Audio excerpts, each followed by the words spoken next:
Advocate Siminya. Good morning, Chairperson, Madam Commissioner. Last Friday, the Commission gave a directive, a ruling, that the MNS must provide us with statements of city officials by Sunday. There has been a complete disregard or respect for that ruling. It is only this morning that we are given 2 unsigned statements. But what is more disheartening is that we are still not even told when the other statements will be forthcoming. The Commission will recall the pivotal role that the city officials have in relation to answering the mandate of the Commission.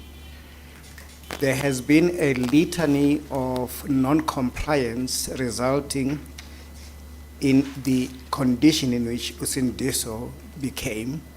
It is not making it any lesser that there has been another recent fire, ostensibly from the news, occupied by sheikhs within it.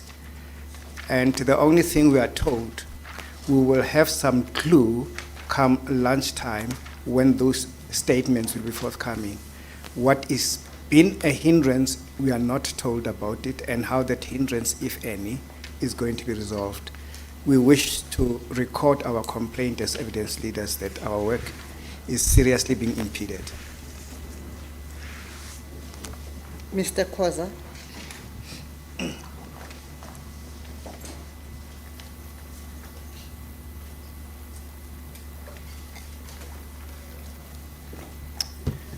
Good morning, Mr. Khoza, as you know, on Friday I made a ruling that we were to submit your client's statements to the evidence leader by Sunday. That ruling has not been complied with, I am told. Yes, Mr. Khoza. Good morning, Madam Commissioner. I can confirm, Madam Commissioner, that we worked throughout the weekend as well as Friday preparing these statements. Unfortunately, we could only share the 2 unsigned affidavits with the Commission last night. They were emailed to Ms. Graham. We are still working on the balance of the other statements that are outstanding. I'm not in a position to give a specific time and date wherein they could be submitted, but we believe they will all have been submitted by Wednesday. But on our side, as the attorneys for the city, we have done all that we could in terms of holding these consultations and drafting, which is why we could produce these 2 statements. All that has to be done now is that they have to be signed. They have to be signed.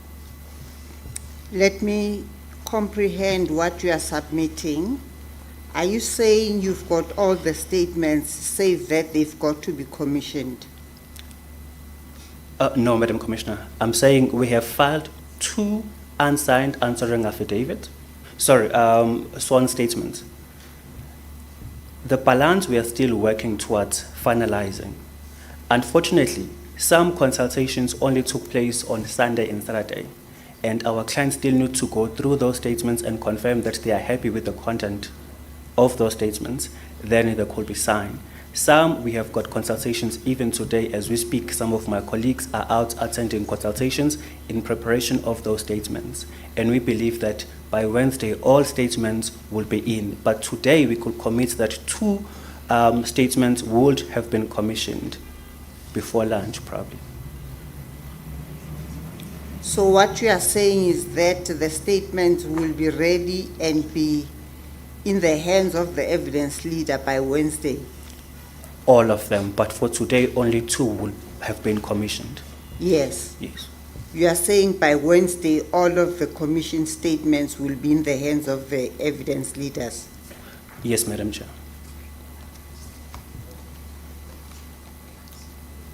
This is a very disconcerting issue, Mr. Khoza, in the light of the ruling that I made. We are forcing our hands now to make sure that we issue subpoenas, an avenue that we are trying to avoid as a commission.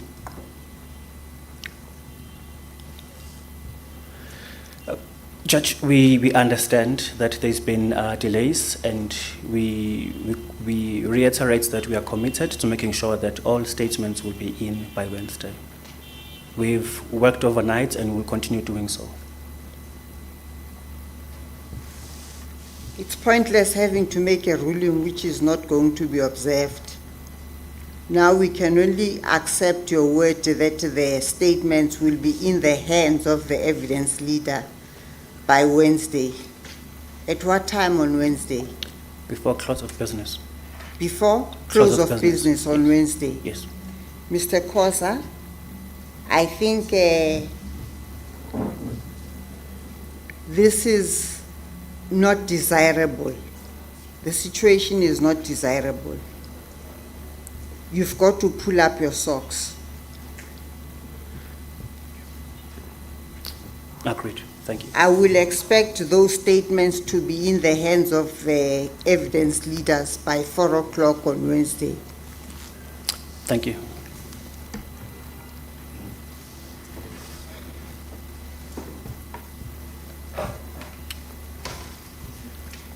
Chairperson, we have 4 oral witnesses to deal with this morning. Ms. O'Brien? Good morning, Madam Chair, Madam Commissioner. Madam Chair, today we have, as the evidence leader has said, 4 witnesses. I just would like to note one aspect. The first witness, Mr. Zabi Ben Kumalo, his statement was read in last week by Advocate Pinder as NRF 12. The reason being was last week we had had difficulties locating Mr. Kumalo. He has, however, come forward and would like to assist with his testimony in person. Okay. If Mr. Zabi Ben Kumalo could approach. What page number is? It would be page 78 in the updated file, Madam Chair. Thank you.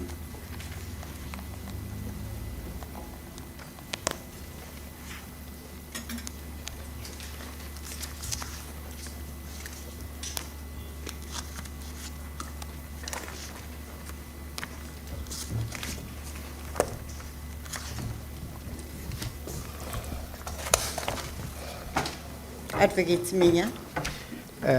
Chair, Mr. Zabi, good morning to you. Please give us your full names. Uzabi Ben Kumalo. The evidence you are about to give us, do you swear, will be the truth, nothing else but the truth? And if you do, please raise your right hand and say, so help me God. Lo bufakazi ozobuthula namhlanje uyaqinisekisa ukuthi ngabe iqiniso lodwa. Uma ngabe kunjalo sicela uphambisa nasapho sangasokudla uthi inkosi ngisize. Nkosi ngisize. The witness is sworn in. Thank you, Advocate Minya. Ms. O'Brien. Thank you, Madam Chair. Good morning, Mr. Kumalo. Sawubona Khumalo. Ngiyaphila. Mr. Kumalo, could you tell the Commission how and when you came to live at the Usindiso building? Baba Khumalo, sicela utshela iCommission ukuthi waqala nini futhi kanjani ukuhlala eUsindiso building. Kuhlala Usindiso building ngaqala ngo-2017. Ngizwe ngomunye umngani wami ube around lapho wathi kunendawo suka from eBeria. Wathi kunendawo ezikhona ezitholakalayo Usindiso ukuhlala. Ngabona ukuthi kuyithuba lokuthi ngiyongena khona phakathi Usindiso. I started 2017. I had a friend who was already residing there. He told me that there were places to stay in there. So I thought it would be good for me to move in there as I was from Beria. Did you rent a room or did you own a room? So lapha phakathi bo renta noma bone room nje elakho nje uhlala kulona. Njengoba ngifika eUsindiso kwakusahlala amantombazana. Lawa bewahlala khona vele ezi-shelter labo sisi labo abahlukumezekile. So bathi bona sebayamove awuthi bazongithengisela le room nge-2.5. Ngalithenga ke ngisengalokho. Okay. So I owned one room there. So when I moved in there, it was still a shelter that was sheltering those ladies who were abused. So when I got there, they told me that they were moving out, but then they could sell me their room. So they sold it to me at 2,500 rands. Then I owned the room. And what floor did you live on? Bohlala kusiphi stairs, a fourth floor. 4th floor. Could you describe the conditions both on your floor and the building in general? So ungasichazisela kabanzi ngesimo sokuhlala stairs la bohlala khona nakuyo lonke nje ibhilidi. La bengihlala khona e4 bekuyindawo e-right ngoba besibambene ngokuklina nanokuthi ama-toilet bewakhona kodwa bewangaflash besebenzisa ibhakede ukuthi siflashe amanzi besiphuza lawo epipe leli le-fast extinguisher. Okay. So I would say it was okay in the floor that I was living in, because we would take turns in cleaning, so it was clean, and also we had toilets, even though we had to use buckets to flush, and also we would draw water from the fire hydrants so we could drink. Thank you so much. Mr. Kumalo, could you tell the Commission about how if you used electricity, how that was obtained? Babu Khumalo, ungayitshela iCommission ukuthi uma ngabe bowusebenzisa ugesi bowuyayuthatha kuphi uthola kanjani? Ugesi besinawo u-right usemaplagini kahle. And then kwaba khona isikhathi sokuthi kufike i-city power ne-metro bafika bawukhatha leya gesi. And then kwaba khona i-meeting ukuthi njengoba sesingasenagesi sizoyenza kanjani. Besikhipha ama-50 rand ukuthi tholakale umuntu ozosilungisela ugesi. And then sawakhipha lama-50 rand kodwa ugesi wakhona bungasekho original bese uyinyoka nyoka nje. Okay. So before we used to have electricity just fine. We could get it through the plugs normally the way we obtain electricity. However, at some point in time, the metro and the city power, they came and cut the electricity, so we didn't have it anymore. And then we held a meeting as tenants and residents there, and then we would fork out 50 rand, and then we would get a person to come connect. However, it was an illegal connection after then, which we often refer to as izinyoka nyoka. Thank you so much. Mr. Kumalo, because you have lived in the building since 2017 up until the night of the fire, could you assist this Commission with a description of your experiences of crime in the building, which I know your statement does address? Okay. So, Babu Khumalo, njengoba kade uhlala kulela building la kusukela 2017 kuze kube ubusuku bomlilo. Sicela usizo commission mayelana nobugebengu ebebukhona lapha njengoba wawushilo estatementini zakho ukuthi khona ubugebengu babukhona. Yebo ubugebengu babukhona. Kwakubanjwa abantu inkunzi ngaphandle basebenzise lela bhilidi ukubalekela ngaphakathi. Abantu kodwa mina ngingaze ngibanjwe inkunzi. Okay. Yes, there were crime activities going on there. Mostly it would be robbery. People would be robbed from the outside, and the robbers would run into the building, but I've never experienced such personally. Thank you so much. Mr. Kumalo, we will now move to the night of the fire. Could you tell this Commission about your experiences on the night of the fire, please? Manje sasiqhubekela ngalo busuku la kwenzeka khona lo mlilo. Sicela utshele iCommission ukuthi wabonani noma wena kwenzakalani kuwena. Kusho ukuthi ngalelanga lokusha lapha eflatini Usindiso kwakungena gesi ene mina kushuthi ngitoha next door nakhona esitolo nje. So sasuka mina noAmanda saya endlini safika salighta ikhandlela salala.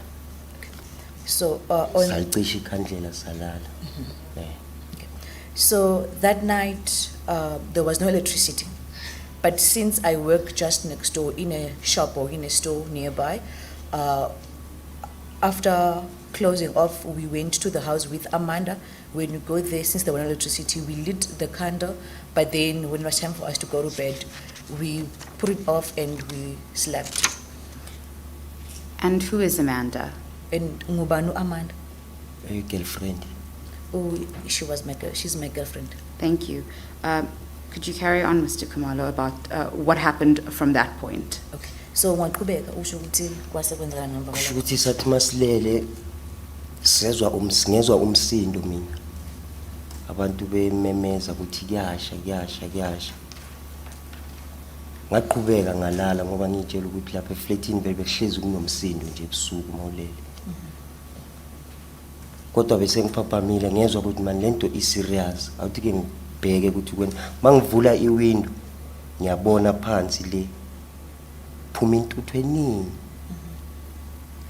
Ayingivusu Amanda kuyasha phela ngempela sivule. Sigcoke sivule umnyango. Masivula umnyango epassagini bekungahambi. So as I was asleep, I woke up to sounds and noises, people calling out or shouting out, fire, fire, fire. But I ignored it for some time because it was always noisy in the building. But they kept on shouting that there was fire. Then I opened the window to check. Down there I could see that there was some smoke. And then I woke Amanda up, and then we dressed up. When we opened the door, there was a lot of smoke already in the passage. Siphume sino Amanda ngoba singaboni ukuthi lelang umlilo ungakuphi. Siphume sifuna ukuphuma ngalama steps esiwajwayele. Hayi lawa awangapha emuva. Siyophuma ngama steps shute nabantu abaningi abaqhamuka from kwema floor phansi befuna ukuphuma.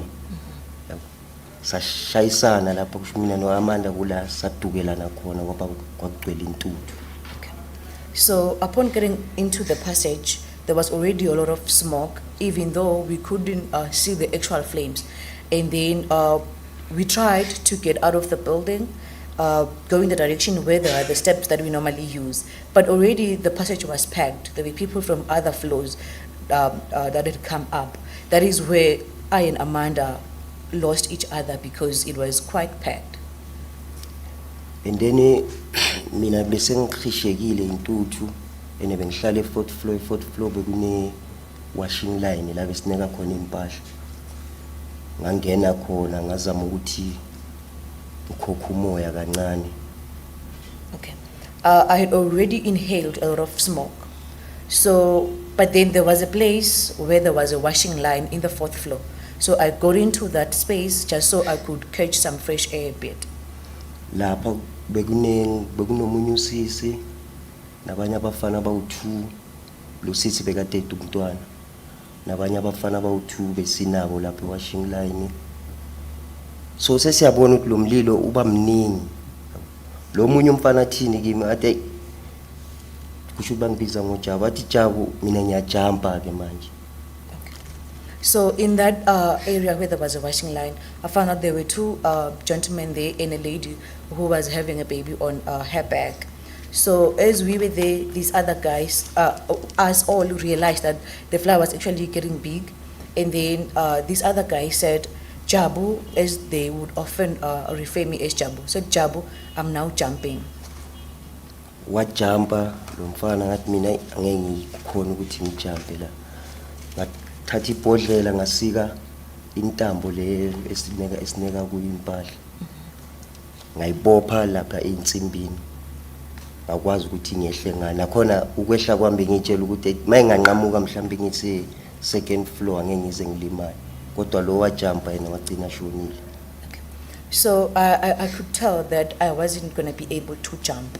So what I did, I took a broken bottle, and I cut the washing line, tied it together, and then I tied it on that steel bar that's there, and then I used it to go down. I realized that if maybe it was going to be untied, by that time I would have reached the 2nd floor, and by having to be at the 2nd floor, perhaps if I fall, I wouldn't die, because the guy that had jumped earlier had already died.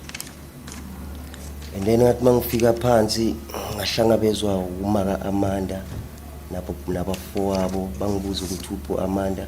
Ngathi mina Amanda uyaphuma ngale ma stepisini.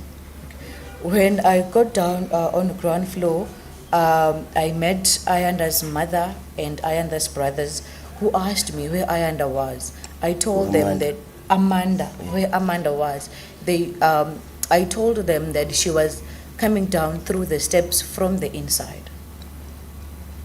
Nami ngingene ngaphakathi ngithi ngiyangena ngaphakathi ngiyombheka emastepisini wathola ukuthi akusangeneki ngapha la kunemikhukhu khona phansi kunolangabe eliningi.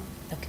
So I tried to get in where there were steps on the side where there were shacks, but then it wasn't possible anymore because there were now large flames, so I couldn't get in. Loko ngimbheka kulabantu ngoba sekugcwele abantu around the flat lonke loko ngimbheka ngingamtholi. So I kept looking for her all around the flat because some people had made their way out, but I couldn't locate her. Ayi ngahlala ke phansi ngazibuza ukuthi ngabe uphumile or uselela ngaphakathi yini. So I sat down and wondered as if she had made it out or she was still inside. Batheme baceda ukucima umlilo sebaqala ukukhipha imizimba abantu abashonile. uAmanda uye bamkhipha kuqala ngoba ngathi watholakala emastepisini. Okay. So once they had put down the fire, taking out the bodies of the deceased, Ayanda was the first one to be taken out because she had died along the steps. Yeah, ulapho. I think I can end there for now. Thank you so much, Mr. Khumalo, and I'm so sorry for your loss. Mr. Khumalo, do you have any ideas about the cause of the fire? Bab Khumalo, ingabe unalo lwazi lokuthi mhlambe ngabe umlilo waqala kanjani? Cha nginalo ulwazi. No, I don't have any idea. Mr. Khumalo, one last question. Could you tell this commission about the effect that the fire has had on you, both in the losses that you sustained, but also the emotional losses about the loss of your girlfriend? Bab Khumalo, mhlambe ungayitshela iCommission ukuthi unjani umthelela walo mlilo ekuphileni kwakho mhlambe emoyeni nobunguwe bakho nje ekuphileni kwakho ukuthi kuhlukubeze kanjani? Mina kungihlukumezile kakhulu. Kahle kahle ngokulahlekelwa uAmanda. Lokho kunye nje ngeke ngize ngikukhalela ngoba vele kwasha nebhilidi. It has really affected me, mostly the passing of Amanda. The rest of the stuff, I wouldn't really complain much because it bent together with the building. But the passing of Amanda has really affected me. Thank you so much. Madam Chair, I have no further questions for Mr. Thank you, Khumalo. Mr. Brian. Advocate Siminya. Mr. Khumalo, a certain Mr. Ndlalose told the commission that he was responsible for causing the fire. Could you please repeat that, sir? A certain Mr. Ndlalose told the commission that he was responsible for causing the fire that inter alia killed 76 people. Okay. Bab Khumalo, Ndlalose usetsheni commission ukuthi nguye uqala umlilo oyawa banemthelela ekutheni kushona abantu about 76. And he says he did so also because he was high on crystal drug. Uthi wakwenza lokho ngoba kade athathe idakamizwa so shuthi adakwe ile idakamizwa. Did you have any knowledge about drug dealing in the building at the time? Ngabe unalo ulwazi lokusetshenziswa kwedakamizwa obekwenzeka lapha ebuilding ngalesi sikhathi? Yebo ngiyavuma ukuthi phansi lapha eground floor lapha kunemikhukhu khona bekuthengiswa vela ama drugs lapha. Yes, I know. On the ground floor where there were shacks, drugs used to be sold there. Again, we share sympathies with your loss, so we have no further questions to the witness. Chair. Thank you, Advocate Siminya. Mr. Khoza.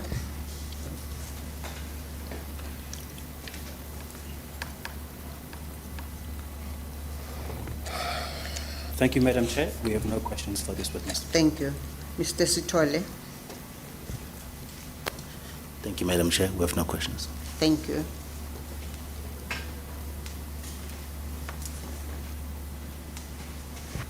Mr. Brian.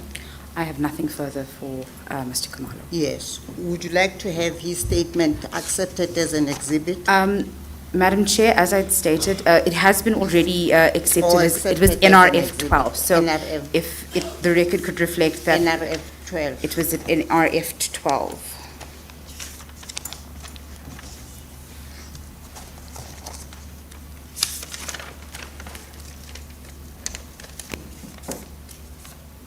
Thank you. Thank you. Mr. Kumado, we thank you for having come to give evidence before this commission. Baba Khumalo, siyabonga ukuthi uze uzothula ubufakazi bakho kuleli commission. The commission wishes to offer its condolences for the loss of your girlfriend, Amanda. I-commission icela ukudlulisela ukukhala kanye nawe ngokulahlekelwa ko-girlfriend wakho u-Amanda. May you be comforted in your loss. Sicela ududuzeke ngokushonela kwakho. You may step down as a witness, sir. Bathasela sir.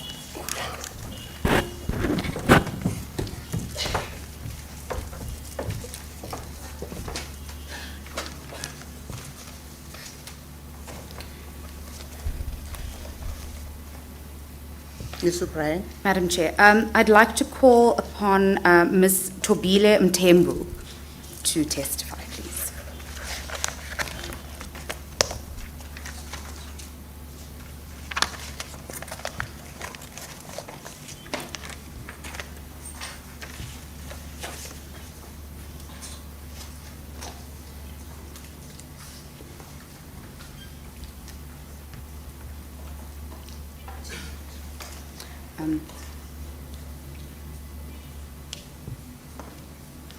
Madam Chair, she will also require the assistance of a translator for Zulu.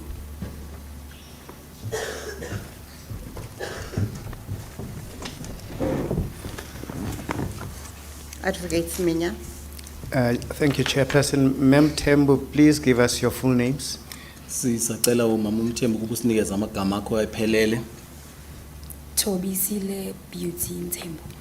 Thobisile Beauty Mthembu. Do you have an objection in taking the oath? Ikhona yini into ekuvimbelayo ukuthi uthathe wenze isifungo? No. Do you swear the evidence you are about to give us will be the truth, nothing else but the truth? And if you do, please raise your right hand and say, so help me God. Uyafunga yini ukuthi bonke ubufakazi ozobethula phambi kwale commission ebuyiqiniso futhi buyiqiniso lodwa? Uma kunjalo, sicela uphakamisa isandla sakho sangakwesokudla bese uthi inkosi ingisize. Inkosi ngisize. The witness is sworn in. Thank you, Advocate Siminya. Ms. O'Brien? Thank you so much, Madam Chair. Good morning, Ms. Mtembu. Sawubona Nkosazana Mthembu. Yebo Ms. Mtembu, what do you do for work and where are you from? Ake uthi uchaza kafushane ukuthi uziphilisa ngani futhi uvelaphi? ngivela KwaZulu Natal. I come from KwaZulu Natal. Enkandla ngizela eGoli kuzosebenza ngisebenza eMcDonald eRosebank. I come from Enkandla and I'm working here at McDonald at Rosebank. Thank you so much. Ms. Mtembu, when did you come to live at the Usindiso building? Nkosazana Mthembu, ake usho ukuthi wafika nini ukuzohlala kuleli bhilidi lase Usindiso? Ngafika 2021. I think it was June because being affected by COVID-19 lockdown. I came in 2021 around June because at that time I was affected by the pandemic, the COVID-19. And how did you find out about the building? Wezwa kanjani ukuthi kukhona leli bhilidi? Bekunabangani bami bebahlala khona. Angisakhumbuli ukuthi bona bahlale nini, but ngiye ngaya khona January 2021. I had my friends who were already staying in that building. I don't know when did they arrive in that building, but I went there in 2021. Ngafike ngabona indawo, so ngathola ukuthi no, i-rights because now I'm financially unstable. So I decided ukuthi ngabe ngiyohlala khona because bengizo afford the rent. I saw the place, and to me, the place looked fine. And at that time, I was financially unstable, so I thought, let me come and stay there because I was able to afford to pay rent on that building. And could you tell this commission more about how much your rent was and who you rented from? Ake uthi ukuchazela ke le commission ukuthi wawukhokha malini kuleyo ndawo wawuhlala kuyona futhi wawukwenza kanjani lokho. Beng renter, okay, mangifika 2021 ngoJune, bengihlala second floor. Ngirenta komunye ubhuti. Oh, even forgot his name, but bekahlala second floor, but then ngathi sewashona. Upon my arrival, I was renting to a certain gentleman. I don't remember his name, but I think he passed away. I was staying in 4th floor, and that gentleman was in the 2nd floor. No, I was staying in second floor when I get there, and the gentleman wasn't staying there. So, ngathi sewashona. Oh, okay, babambiza ngomnyaka ngazi it is his surname or igama lakhe. Upon my arrival, I was staying in the 2nd floor, and regarding this gentleman, I think he already passed away, but they used to call him by the name of Umnyaka. Yes, and then go December 2021, ngamova to a 4th floor. In December 2021, I then moved to 4th floor.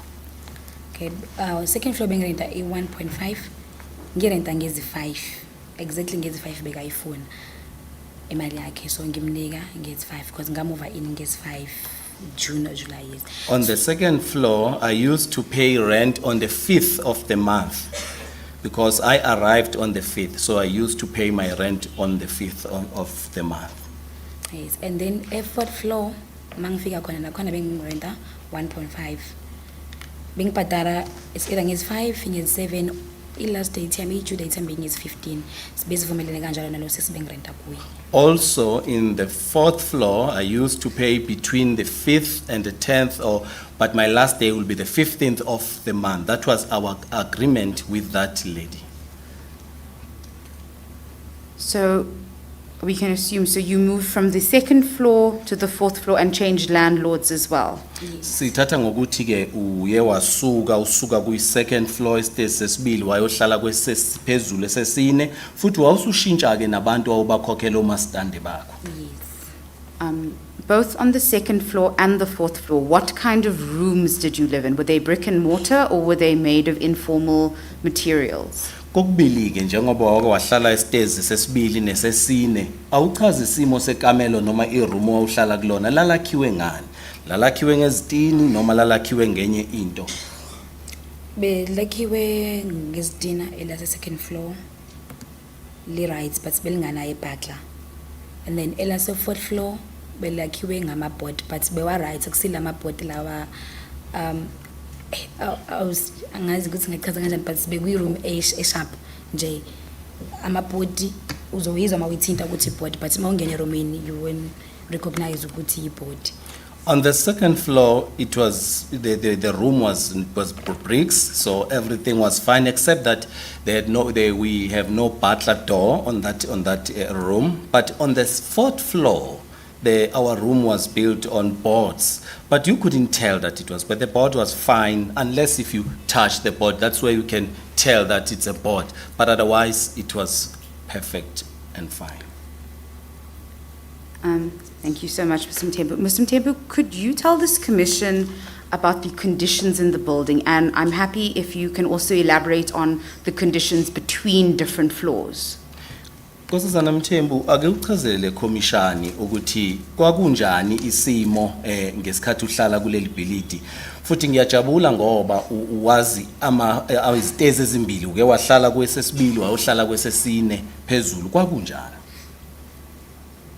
Abengekho right a 2nd floor more especially because bekune shop, ishop ebise 2nd floor bebethe ke ya master. leya shop beyenza ukuthi i-floor ingabi secured because bekunama up and down ngoba ngize bangigqekezela bangijontshela i-laptop yami bengisemsebenzini that day bekuqala i-COVID-19 bengathi iyaphela so saqala ukungena ebusuku. It was the first time mangiyongena ebusuku from 10 until 7 ekuseni. Mangibuya ngo-7 ekuseni ngifika endlini around 8:15 mangifika umnyango uvulekile and then bantshontshele laptop kuphela.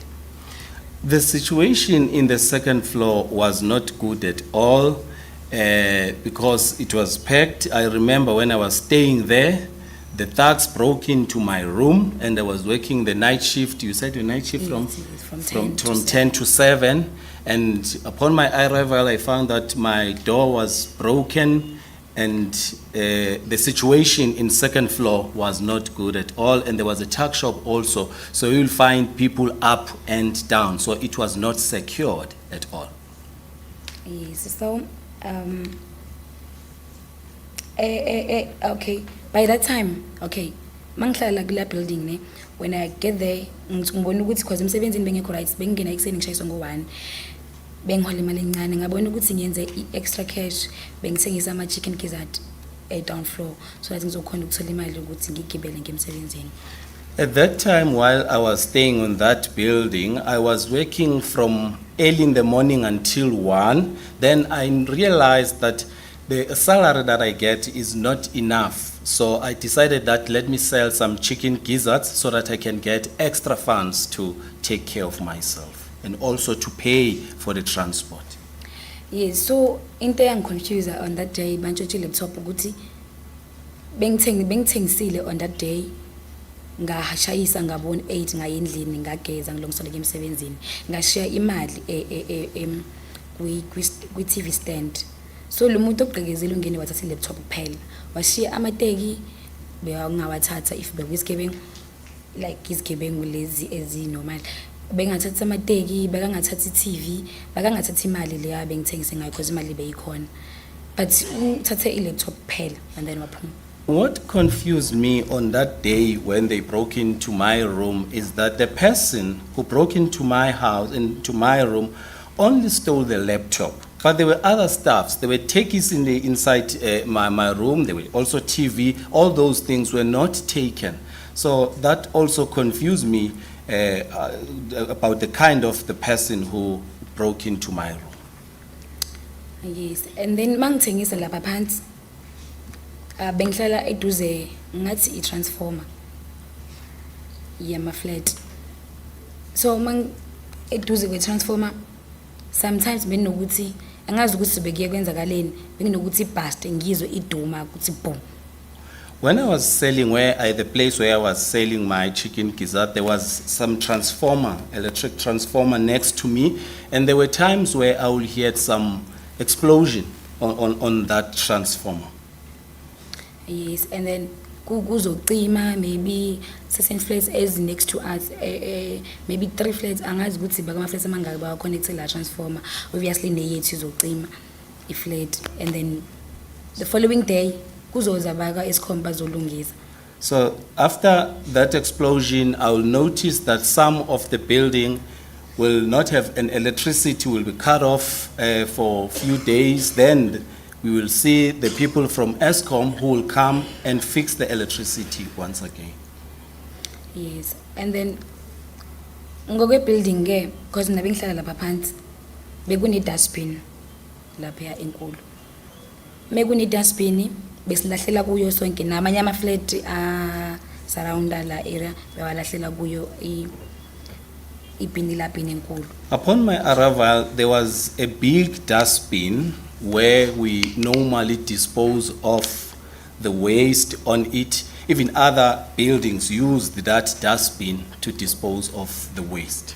And then each and every single day around 9 or 9:30 because mina bengihlala lapha yami ngithengisa until 10 kuzofika i-truck yakamasipala izocollecta la dustbin i-collecte and then she dustbin ithathe udoti. Every day, because I used to be there between 9 to all the way to 9:30, and I would see the trucks from municipality that will come and pick up the waste on that dustbin.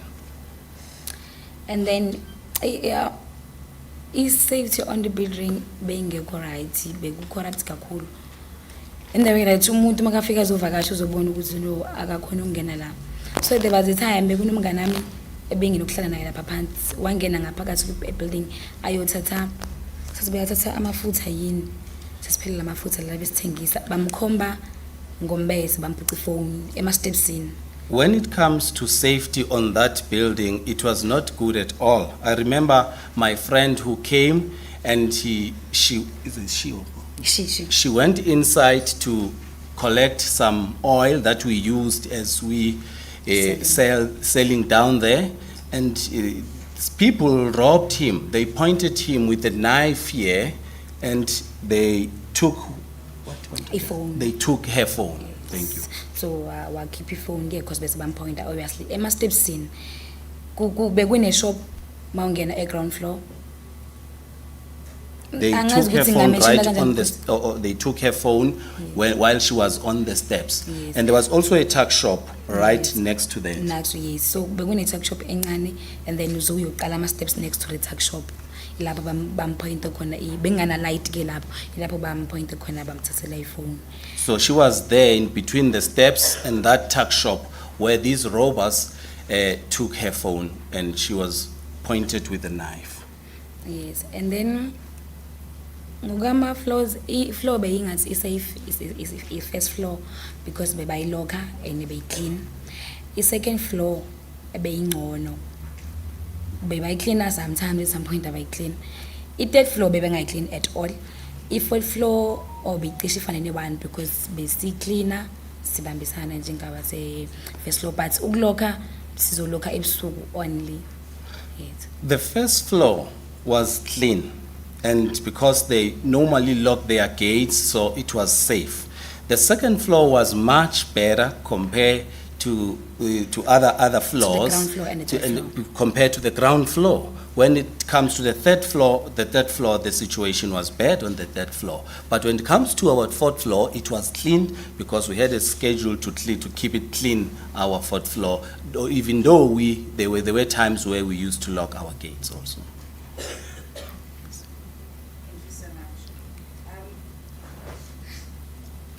You have alluded to crime in the building and your experiences of crime. Other than what you've personally experienced, were you aware of drugs in the building or crime in the building and where was it? Uyakufakazela ngempela ukuthi ubugebengu bebukhona ebhilidini futhi bakuthinta njengoba uchazile.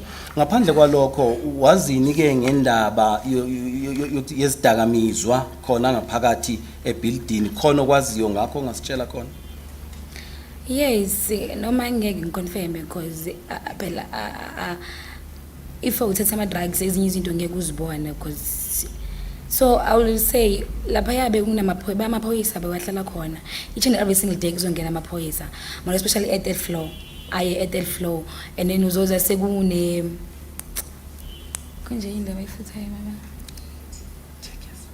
yes ithe gas nje like ayangena amaphoyisa uzoza sekunethe gas uma uyangena bambopha umuntu tikiji kuyabuya every day amaphoyisa will be always around each and every hour. I would say that because uzowabona because mangiyaphuma ngemsebenzi ngizobona khona iphoyisa makube ngingena ekuseni ngaphuma 2:30 ngizowathola khona amaphoyisa mangishayisa lapha engithengisa khona maybe ama-van or ama-BM or imoto zamaphoyisa eseyirande more than 3 times or more than 5 times around that area. I would say yes, that is true, even though I cannot say much about those people who were selling drugs. But when it comes to police officers, we're always there, especially to the third floor. You will find them there spraying tear gas. They will come to do some raids on that floor, find some people are being arrested. So even each time when I knock off from my work, I will see 1 or 2 of the vans, of police van. And yes, I would say the police officers were always around the building. And were the police officers who were at the building arresting these drug dealers? Yes. Ingabe ke lamaphoyisa ayonwabona engene kuleli bhilidi ayebabopha yini lezi gilamkhobe edayisa idakamizwa? Yes, bebabopha. I think bebathola na something angazi but bobona umuntu eboshiwe noma ungamazi ukuthi uyisigebengu. So I would say maybe babopha ama drug dealers, I don't know. And then okunye ukuconfirm ukuthi bekungama drugs, abantu laba bahlala estradini bebahlale bakhona inside or outside the flat, ba move up and down. Yes, I would say yes. They will arrest some. Even I will assume that those people were drug dealers that will be arrested. And another evidence that I have that yes, they were drugs. You will see those people who live in the street. They will come in and out the building. So that to me was also an evidence that there were drugs in the building. Thank you so much. Mr. Mtembu, we're now going to move to the night of the fire. Could you tell this commission about your experiences in the fire and how you survived?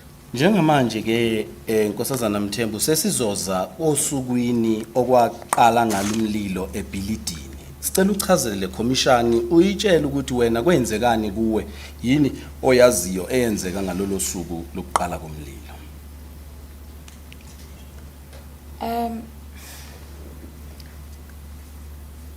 Ngosuku lomlilo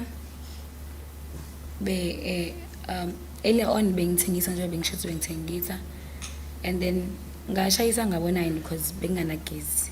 Earlier on that day of the fire, I was doing my job. As I mentioned earlier on, I was selling, and when after knocking out, I came back to the building and there were no electricity on the building. So ngaya endlini, mangifika endlini bengifuna ukugeza. Ngalighta i-prime stove yami, le stove separaffin, ngabeka amanzi okugeza, then ngaya downstairs ngayothenga ikhandlela eshop, ngabuya so that ngizokhona ukukhanyisa ikhandlela ngigeze. Upon my arrival, I was planning to bath. Then I lit off my primer stove, then went down to buy some candle so that I can put light on the fire since I was preparing to bath.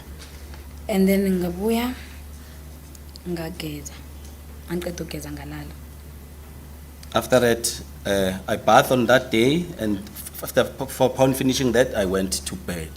I think imangilala it was 10:30 to 11.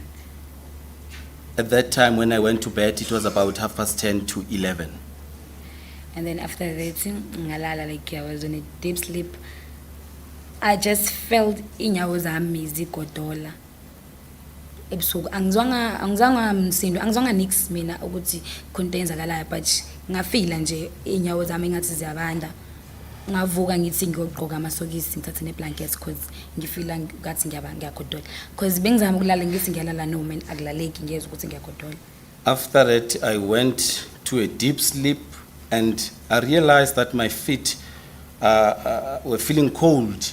So later on, because I couldn't sleep now because my feet were feeling cold, then I woke up to look for something to warm up my feet. So immediately when I woke up, I'll just say in a second, mangivuka so ngafila ngashisela futhi ngezwe ukuthi no man, kuyashisa. And then sengizwa abantu ba screamer, abantu babulala amabhakla kusekundomsindo nje kusho ukuthi something is happening, abantu bamemeza kuyasha. Ngavula i-curtain, mangivula i-curtain ku orange outside kusho kunomlilo. Manje angiboni umlilo uqhamuka ngaphansi, kunakuthi uqhamuka phansi because phandle kuyakhanya. Building. After waking up, I could feel warmth now in the room, that it's warm. Then at that time, I've heard some people screaming outside saying there is fire, there is fire. Then I went to my office, my window, and opened the curtain. And when I looked down, it was yellow. I could see that there is some fire because it seems as if we're coming from down to up. Yeah, and then ngavula umnyango, mengivula umnyango kweze ismoke kakhulu sisithi sicela passage. Ngabuya ngawuvala umnyango because bengizwe ismoke sang affect ngawuvala umnyango. Menguvala abafana base next door ukuthi babangazi ukuthi ngikhona, bangivula umnyango babonile ukuthi ngikhona because bebatha semnyango ukuthi bangazi ukuthi baye kuphi. And then bawuphusha umnyango wami bathi phuma.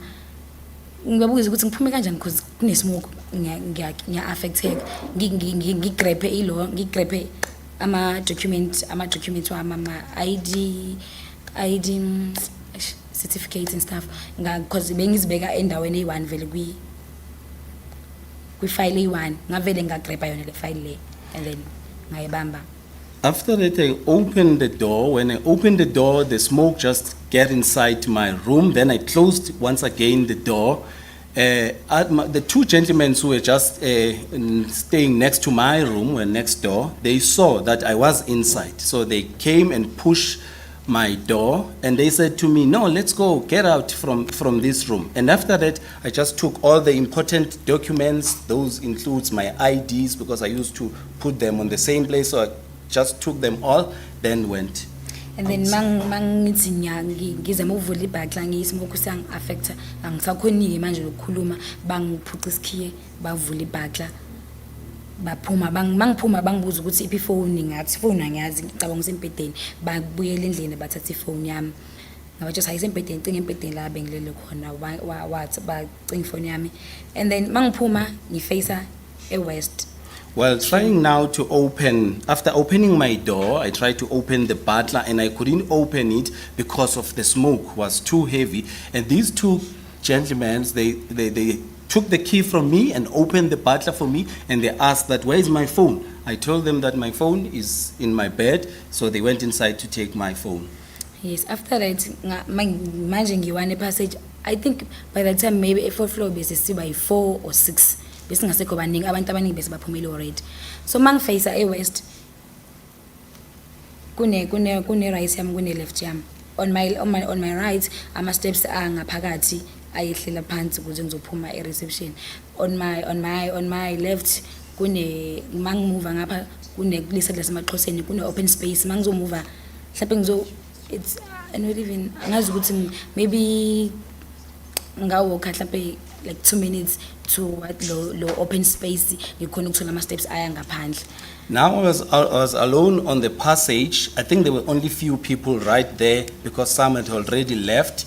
So there were two sides. So the left side and right hand side. So on the left hand side, you said there were some steps there that will take me out. On the right hand side, was the direction to emaXhoseni on the right hand side. On the left hand On side. the left hand side, excuse me. So ngiza ngiyile mangiqeda phuma endlini ngiyile mabangibuza ifoni yami bangena endlini mina ngabe ngajika ngiya nga left ngiyeza ukuthi no smoke is too much ngiye ngaka right ngizwe ukuthi is too much ngingasa understand ukuthi ngiye ngakuphi baphuma futhi bazingithole ngisase passage angisakhona ukukhuluma because mangithi ngivula umlomo ismoke siza kakhulu angibamba umoya ngala I have to breathe and angazi ukuthi ngiyenze ngakuphi ngimangiya ngala ismoke is too much even in the side is too much. So wena bangidonsa bathi no asiye ngapha because ne open space bangidonsa ngagcina ngasakhona ukuhamba ngahamba ngamadolo mangihamba ngamadolo at least ngikhona ukubreathe because shuthi ismoke besiphezulu too much then phansi. While I was still outside, still deciding which direction should I take, I went to the west and also find that I couldn't breathe. Also to the right hand side. Also, it was very, very difficult for me. And these two gentlemen came out from my room and said, no, let's try to help you. They tried to pull me. And at that time, I couldn't even speak because of the smoke. I then crawled down. It was much better while I was crawling because the smoke was up. Yeah. So mangihamba ngamadolo ngaze ngafika. Like mangizofika eminyango ngiyeza manje ukuthi no now I can breathe ngasukuma. Mengisukuma siphumele kule open space.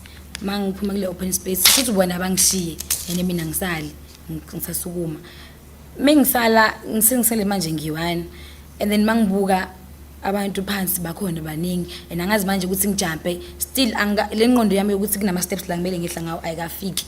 Ngibona ukuthi ngijumpa ayimangibona ukuthi no mangajumpa la angeke ngize ngishone maybe ngizophuka mara ngibona ukuthi waye ngizojumpa ngiyi-1 akunamuntu la ngiyi-1 mangiphenduka isikhanda no nabo abantu bahamba ngama steps lawo ngibalandele ngehla ngama steps futhi sihambe kahle masifika e-3rd floor la bafana laba namanje sebese 3rd floor bazama ukuvula le bhakla le yase 3rd floor because abantu bakhona bebengaphakathi bazama ukuvula le bhakla ingavuleki so bazama ukubanceda ukuthi bavule le bhakla bazokhona ukuphuma. So upon crawling after that, we went to an open space, and that was where I was able to breathe again. I think those two gentlemen left me there while I was still there, and I was still confused because there were steps that would have taken me out, but I really don't know what happened to me. While I was still confused, I saw other people, and I was thinking if I can jump now, That will save my life. But I thought, no, why? Why can I jump alone? Then I decided not to jump. I saw some people who were going down the steps. Then I followed them down the third floor. That's where I also find these two gentlemen were trying to open the gate.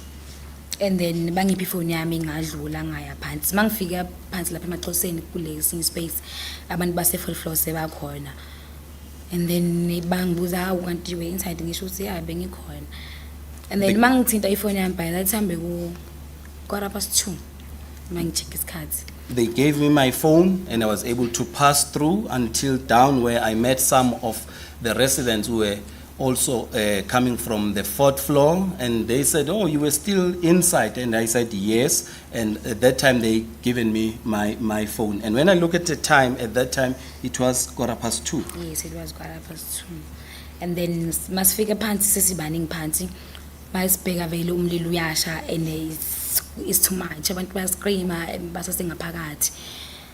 So when we were now outside, we could see the building. At that time, the building was on fire, the fire was blazing, and some people were still inside. So Miss Samile lapha like masibheka ibuilding singala kule side lasemaxhoseni sibone la way kusha ngakhona sibona ngathi ibuilding maybe izowa umlilo uzojumpa uze la emaxhoseni la sikhona la way umlilo bo ngakhona and sicabanga ukuthi mawungajumpa ke ngapha sizoshona because mawungajumpa uze ngala ayikho enye indlela uphuma so samani sahamba emgaqweni and then shows besamba phansi kelanga because ilanga belamba so sahamba sa ngasemashle lasemasaliyad ku Delva Street. While we were standing there watching the building on fire, to us it seems as if the building will just collapse because of the fire, and we even thought that the fire will now come over to where we were next to the Emaxhoseni, so we decided to move where we were and take the sides to which street? To Delva Street. To Delva Street. Thank you. And then last sifike khona sama abantu sabona abantu baphansi balimele abanye sebashonile bayaziphosa abanye basasiphezulu. And on that Delva Street, that's where we saw some people were lying down, some had already passed away, and some were still jumping from the building. And ngaleso sikhathi akuna bantu bosizo, akuna ama firefighter, akuna ambulance, akuna nix. Abantu nje kuphela, it's only us from the building nabantu I think abakwamanye ama flats bebamile. At that time, there were no any emergency services. It was just us, the occupants of the building, who were just standing there, but there were no any emergency services at that particular time. And then ngingazama ukufonela umnganami kahle le first floor, ifoni yakhe ayingeni. Yes, the first floor. I tried to call my friend who was staying in the first floor, but I couldn't able to go through to find her when trying to call her. And also bengihlala lapha behlala bengihlala nomalume wami nomalumekazi so umalume wami behlala nomfazi wakhe bebahlala bona underground. And on that building there was also my uncle and his wife. They were staying on the building, on the same building but underground. And then ngaza ngibafonela nabo angibatholi. I also tried to call them but I couldn't find them. At that point angibangi safonela umuntu because ngicabangile ukuthi umnganami nomalume maybe bashonile because angazange ukuthi umlilo uqalwe yini. To me ngicabangile ukuthi maybe ugesi ubuyile mawubuye ugesi maybe kwabasta transform.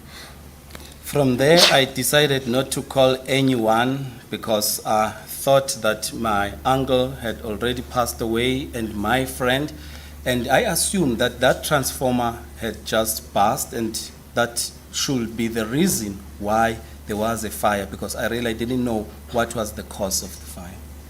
Yes, and then ngahlala nje la sihamba lapha nabantu base 4th floor la bebihlala nabo ku floor yethu sihamba ngapha ku Delva Street. So manje sengiconfused angazi ukuthi ngiyenze kanjani, ngazi ukuthi ngifonile bani.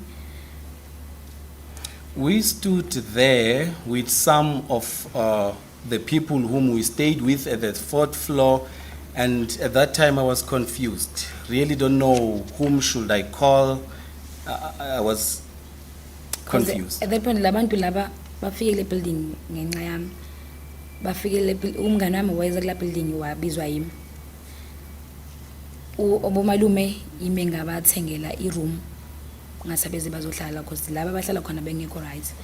Ngabathengela i-room lapha underground bakhona ukuthi bahlale khona. And then bekunomunye futhi umama esisonta naye weza because bebazi mina. So abantu abayi-3 labantu umngane wami nalo sisi bahlala e-floor A1 plus umalume nomfazi wakhe bahlala underground. So ngicabanga ukuthi bonke labantu bashonile and mangithi ngicabanga bashone because of me ngoba yimi engibabizi ukuthi bazohlala kule flat. At that time, I started to blame myself, thinking that there are people who came to this building because of me. And those people are my friend whom I invited to come to stay here, my uncle whom was staying somewhere and that place was not good at all. And then I bought the room for him to stay in that ground level, as well as one of another person whom we are in the same church. So at that time, I started to blame myself because they were all there in that building because of me. Yes, and then isikhathi mesihamba umngane kasisi wami ungifonelile angibuza ukuthi ngikuphi ngamtshela ukuthi ngikhona. Wathi usekamtholela umngane wami unaye and then wangitshela unga okay then lapho ngaba released wangitshela ukuthi nangu nomalume so babonke on that side bona bacinga mina ke manje because abazi ukuthi mina ngikuphi. When times goes on, I got a call from the friend of my sister, whom she told me that my friend is safe, my uncle is safe on the other side of the building. So at that time, they were looking for me. Yes, so sahlangana ke only to find that lo mama lo esonta naye asizange simthole. Today.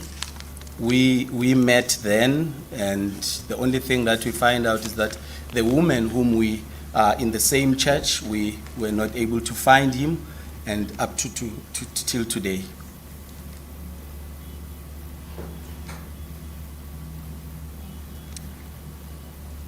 Madam Chair, I know that we started a bit late today. I don't know if this would be an appropriate juncture to take an adjournment because I know that the tea Yes. is normally at 11. We'll take a 15-minute adjournment. Thank you, Madam Chair.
Ms. O'Brien? Thank you, Madam Chair. Mr. Mthembu, just to remind you, you are still under oath.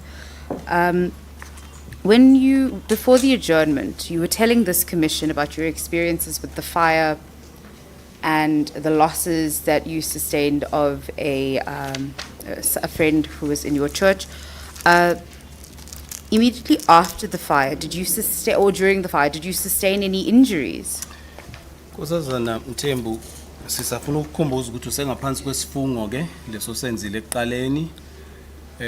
Ngaphambi kokuba sithathe ikhefu sihlabe ikhefu kafushane ubusosichazela ngokulimala nokulahlekelwa umonakalo wenzeka ngenxa ebangelwa umlilo.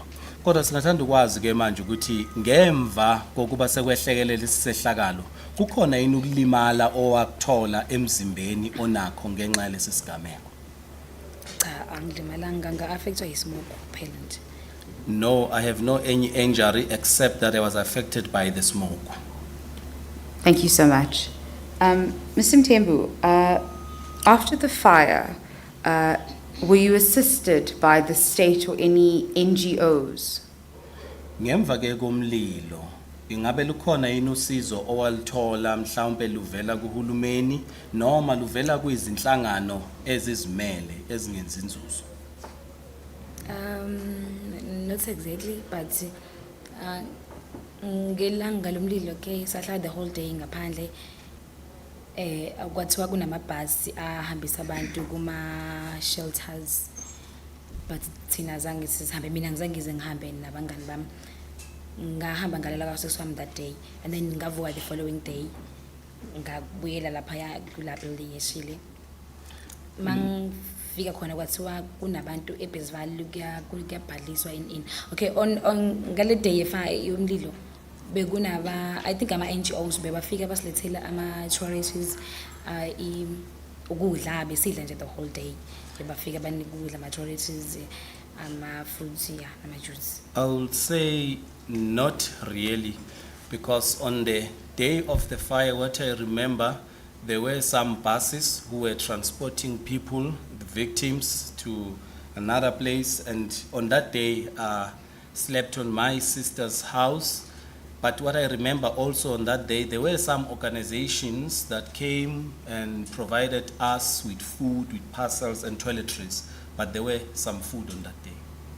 So on the following day, mangibuya kwasesami ekuseni, safika lapha bekuna sahamba nge-transport yethu yabhuti wethu, sahamba saya kulama shelter lawa khona bebeseBesval. Sifike lapho sathola bekune clinic, ngahamba ngaya kulo clinic leyo, ngafika bangitshela bazonginceda, bangibuza ukuthi ngifila ini, ngabathi hayi no, ngifila ngesifuba, basho ukuthi smoke, banginika ama medication, and then bangibuza ukuthi ayikho medication ebengithatha. Medication engiyithathayo yokufeyida, so ama epilim ngabatshela igama lawo banginika lo medication ngaba right. So on the following day, we used the transport that were provided by my sister. Then we went to Besval. Upon arriving at Besval, there was a clinic, and they went inside. They checked me and asked and examined me and asked me if is there any treatment that I'm taking at that moment. And I mentioned to them that yes, I'm taking some tablets for epilepsy. So and they checked my chest. I mentioned that I feel something on my chest. They say no, it's because of the smoke. So that's all that we got on that day. And then lapha eBesval bekunokudla ke, sadla sa-register ukuthi singenile, saphinde sa-register ukuthi sesiphumile, saphuma sabuyela la building eshile.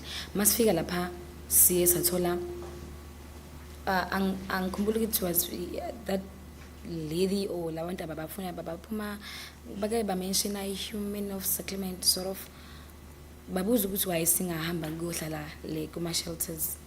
So sa explain ukuthi thina siyasebenza ngesikwazi ukuhlala lapha ngoba lapha yana into esifike sayithola besikhona kungena ngesikhathi kuphuma ngo6, but after 6 akungeni umuntu. So since mina ngisebenza ngo6 ngishayisa 2:30, ngisebenza ngo2:30 ngishayisa ngo11 ebusuku, ngizobuye ngisebenza 10:30 until 7 ekseni.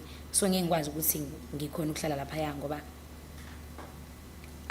isikhathi lesi kuthiwa kumele ubuye ngaso mina ngizobe ngingekho ngisemsebenzini and i-transport le esihambisa emsebenzini bingeke khona iyongibeka kula ndawo because ine-routine yayo iyagcina eJoburg CBD. So ngo-11 bengengikhona ukuthi ngihambe ngilapha kuma-shelters. At Besval, food was provided on that day, and we were also registered in and out also. Then I left the Besval, went back to the original building, Usindiso, and that's where we met a lady, and she asked me why I didn't want to stay at Besval. And I mentioned to her that it's because of my shift, where I work now. I can't really be able to stay on that one because at Besval, because there are some regulations that have been put. For instance, you don't allow to come inside the building after 6 p.m. So those wouldn't allow me because I was working here. So that's the reason now I won't be able to stay at Besval. And beside, inhlalo yakhona bengekho right. Bebahlala kwi-room A1 babaningi kunabantu abanabantwana nje bengekho right.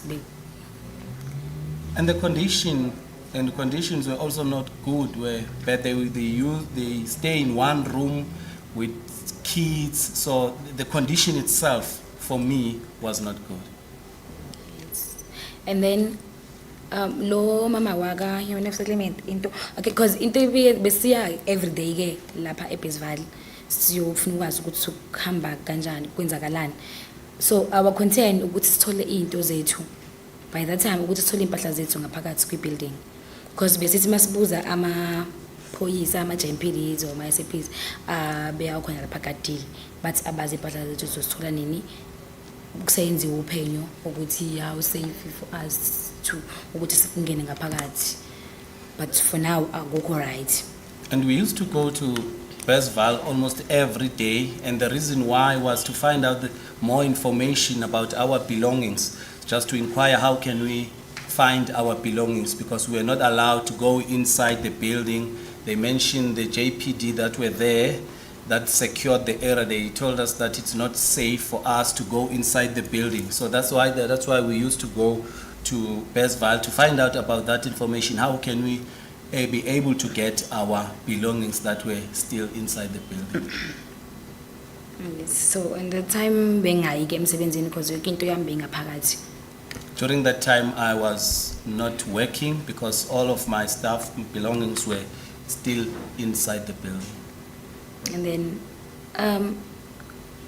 masi qhubeka sihamba iBesval until sabona ukuthi no ngathi there is no way forward because bekubuyini group ebesicreateile ke singabahlali baso Usindiso, and then masiya lapha kulabantu abalapha abagadile ama-JMPDs ababasidelela masibuza sicela impahla zethu khona nje mina baba wangidelela wa-SAP ngingamkhomba nje mangaqhamuka wangibuza ukuthi wayenga esikoleni wayengizofuna impahla sasemncane kabi for lento le. As we normally, we used to go to Besval to find out about this, we realized that this, what we are doing now, does not yield any efforts, fruits from what we are doing. I remember one official from SAP, even now if he can come here, I can point him. He disrespected me because he said, what do I want here? I should have been in school. I'm still young for all this, so we feel disrespected also. So after that besine group sabona ukuthi si strike maybe sizothola impendulo right ukuthi sizothola nini impahla zethu. So nangempela senze kanjalo sa strike lapha emgaqeni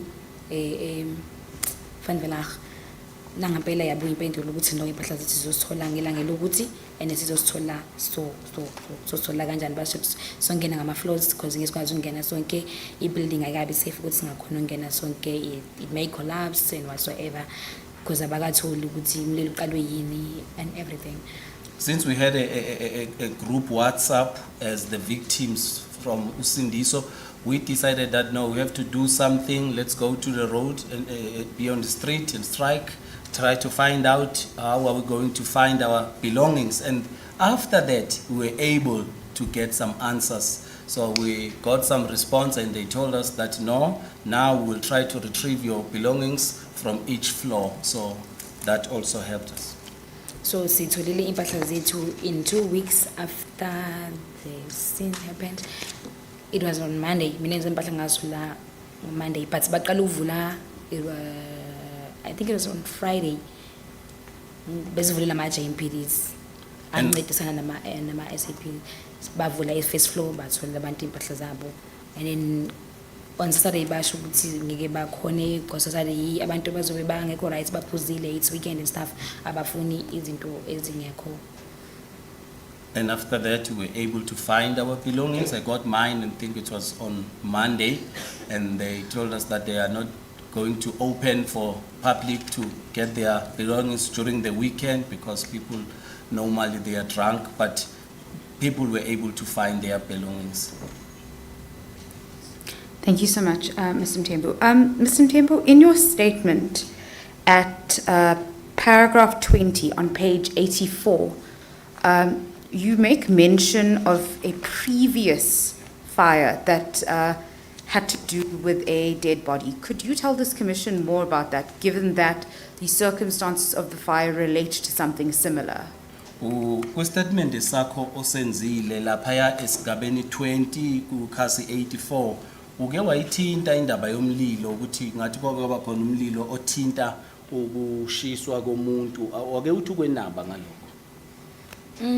Ya nginganaba ngalokho ngoba into yangiconfuse kakhulu ukuthi yini iqala umlilo ene wayekufa abantu abangaka ene wayilo mlilo ube fast kanje ukuthi kuye kwenzeka at that floor badubula umuntu endlini bamzama ukumshisa. So shuthu umakhelwane wakhe ene le room yakhe babamshisela kuyo eyamabhodi and amabhodi lawa angekho right. Bazama ukumshisa umakhelwane weza ukuthi there's something wazama ucima awuzange affect even le room yakhe nje kanize affect ya oyamufi.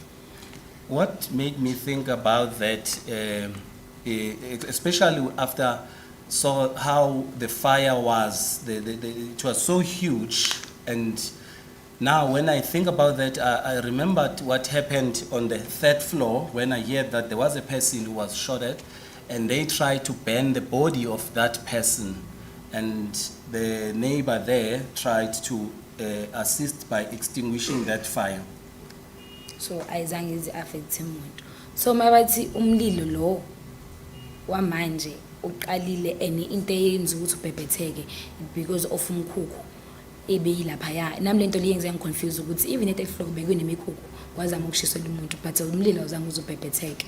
Yeah, what confused about, especially for this one, it's because I remember the incident that I mentioned now. The fire was started, but the fire didn't spread as it is at this occasion. So it's in level on the 3rd floor, there were also some sheds there, but this time the fire was totally different from the first one. So that also confused. And how soon before the fire that claimed the lives in the big Usindiso fire was the smaller fire that you described? Uma uqhelelana izocabanga ukuthi kwakusondelene kangakanani lo yamlilo wokuzama ukushisa umuntu lo khulume nawo nalo omkhulu owabe sobhubhisa. I'm not sure, but I'll assume maybe 6 months or 4 months later after. I think it's between 6 or 4 months later after the initial fire. Do you know who it was that was trying to burn the body? Uyazi ukuthi ubani mhlambe owayezama ukushisa lo lesiya sidumbu. Not really, but I heard the story about it. The guy, umufi bengimazi ngoba bekayisigebengu enje bengibazi ngoba sometimes bebanokubamba inkunzi mina mangidayisa lapha babamba inkunzi abantu kuphamba kwami ngihlela lapha ngiyathengisa mebamba ama Uber drivers ama scooter mazo deliver kulamanye ama flat but deliver ukudla babambe so bengibazi nje bonke labafana babamba inkunzi because bebamba phambi kwami so naye this guy lo bengimazi. So into engayizwa ngayo ukuthi why bamshisile noma bamdubulile ukuthi ngathi somewhere wabamba wazama umtshontsha imoto yomuntu. So sho lo muntu lo wathola information ngayo ukuthi hlala kuphi kanjani since le afflict vile bengekho secured wakhona ungena ke wambulala. What I heard is that yes, I knew some of the criminals, even the deceased, I knew him, the one who was banned. He was a criminal in the area, and I used to know some of other criminals in the area. So this one also, I knew him. But what I heard is that this particular person was trying to hijack a car somewhere, and that person tried to locate where does he stays. So he was able to locate that he was staying in that building. So I think that's how things happen. Thank you so much. Mr. Mthembu, just to close, could you tell this commission about what you lost in the fire and what effects the fire had on your mental health? Ake njengoba sesiya ngasemaphethelweni nkosazana sicela ukuba kuchazele le commission ukuthi lesi sigameko somlilo sakuthinta kanjani wena nezinto ke ezakulahlekela ngenxa yalokho. Lesi sigameko singihlumeze kakhulu ngoba nje manje lapha bengirenta ngathenga ugesi ngipheka noma yini ngesikhathi engisithandayo. Manje la ngihlala khona ngiyarenta, even though ngirenta imali i-price yakhona is reasonable, but into enza ukuthi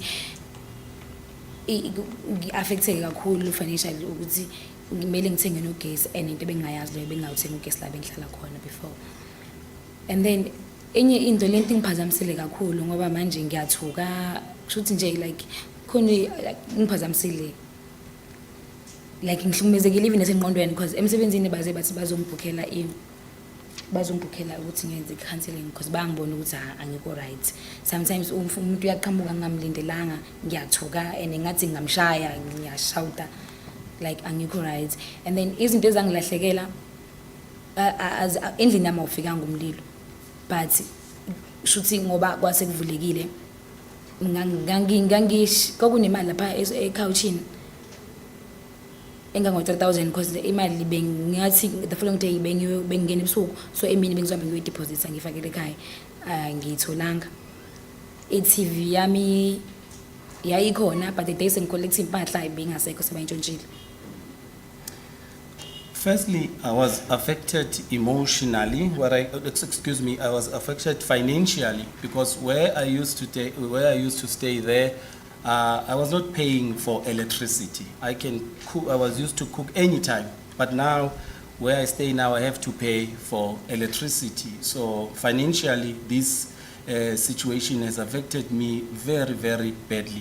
Also emotionally, I can say I'm also being affected because now sometimes I become aggressive, so I feel like I can just beat anyone if he comes without my knowledge or try when I was not, if I'm not expecting him to come. So emotionally, I'm emotionally not stable as we speak right now. When it comes to the loss, there was a money that was inside my couch, and that was 3,000. I was planning to deposit that money. That money was also stolen. My TV also was stolen. When I went back for the first time, the TV was there. So for the second time, the TV was also stolen. And then, on that day of fire, bengwashile impahla zami zise-washing line. So, angike ngisho ukuthi zilahlekile because abantu bebazigcokile sithi baphume bangagcokanga endlini. Ngoba abanye bengibabonile bazigcokile, so lokho ngishapo ngakho. And on that day of the fire, remember I had some clothes who were on the washing line. Well, I cannot say those clothes were stolen because some of the victims who were running out from the building were naked. And I saw some wearing some of those clothes. So I cannot say those were stolen. Thank you so much, Mr. Mthembu. Do you have anything else to say to this commission that you think would be important? Nkosazana Mthembu, ikhona yini enye into othanda ukuyethulela le commission ocabanga ukuthi ibalulekile? Yes. Mangathi nje ukungiphatha kakhulu ukuthi masimamela izindabeni balokhu ba state ukuthi like benza ngathi sizenzile. So it was an hijacked building, okay? Singakuvuma lokho, but it was an hijacked building for how long? What pains me a lot is what I heard from the media. Yes, it was a hijacked building, but it seems as if they blame us for all this, because if it was a hijacked building, it was for how long? So since then, nabantu mentioned they've been there from 2017, from 2019. Mas nga-count lapho 5 to 6 years la building li-hijackiwe njengoba basho ukuthi it was an hijacked building. Bayenzeni ngalokho? There are witnesses who came and mentioned that they've been there since from 2017, 2018, and it's up to plus minus 5 years. But now, if this building really was hijacked, what did they do about that? As like umasipala or city of Johannesburg, and la building bekuyi building government since basho ukuthi bekuhlala abantu intandane, and on the other side bekune clinic. Mina ke ngiyakufaka lesi ukuthi bene clinic. I do remember 2017 I was pregnant ngihlala e-end ngize kula clinic ukuzo attend a clinic okokuqala ngathola la ndawo leya be right. It was 2017 angisakhumbula ukuthi bekunini April or May lapho ngithi ngizoqala iclinic ngabo bangitransferla eHebrew, so indawo leya be operator is a clinic. Bengazi kuleli side bekuyini by that time, but ngalezo ngo-2017 ngathola ukuthi kwakune clinic, clinic nga-attenda lo clinic leyo. So since then mayiphuma iclinic, because iclinic under government, mayiphuma bathi bashiya ini lapha benzani, because kunabantu manje le building obishile bekune clinic abantu behlala lapha eclinic. So bayenzeni bona lapho njenge government bethambi ukuthi manje akusesiyaphuma akusesi clinic, bayenzeni ngalokho? My question is directed to municipality as well as the government, since my understanding the government was belonging to the government. So now what did they do for all this? And if I remember correctly, there was a clinic next to that building. In 2017, when I was pregnant, I went to that clinic. So now my question, when they decided to leave that building and moved to somewhere, what did they say? Who will own that building now? Because it was occupied by some people, some who are victims were also staying in the clinic. So all those are things that I'm asking myself. And then to confirm ukuthi la city of Johannesburg bebazi ukuthi la building ihlala abantu ene bekufika iclinic lapha ya mobile clinic ifika 2 times a week izonceda abahlali balapha ya kufika i-truck kamasipala izo-collect udot each and every single day. Kunamaphoyisa will always be there surround the area. So why banga-report ukuthi kune-crime kuna this and that kule building abantu bahleli khona but ayikho right in these 5 years? So izovalwa or bayenze something before kuze kuqala umlilo kufa abantu? I believe that municipality was aware of what was happening in that building, because what I can say, there was a mobile clinic that used to come and treat the patients there, and there was also a municipality truck that comes to collect waste, and there were also police officers who used to come there. So all these officials were aware of what was happening. This could have been avoided if they wanted to do, because they were aware that there is this building and what was happening inside it.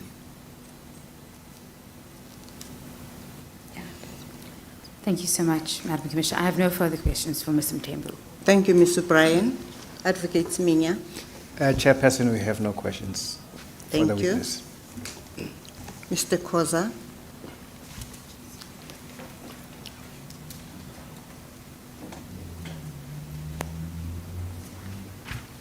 Madam Chair, we have no questions. Thank you. Mr. Sitole. Thank you, Chair. Thank you, Commissioner. Just a few questions of clarity, if I may. Yes, you may. Ms. Mthembu, how are you? Okay. Unjani, Nkosazana Mthembu? Ngiyaphila. Ms. Mtembu, you testified that you were able to fortunately get out of the building at around 2:15 a.m. You know that, you said, because that is when you checked your phone. Is that correct? Ubufakazini bakho osazana Mthembu ufakaze ukuthi waba nenhlanhla wakwazi ukuphuma ngaphakathi ebuildingini futhi wazi wabona ukuthi uphume lapha ko2:15 uthi into yakwenza wazi ukuthi kwakubani isikhathi ingoba wabheka ifoni yakho iqiniso lelo. Yebo, ngathi mangifika phansi ngabheka isikhathi efonini nami it was 2:15. Yes, that is correct. When I was outside down there, I checked my phone and the time it was 2:15.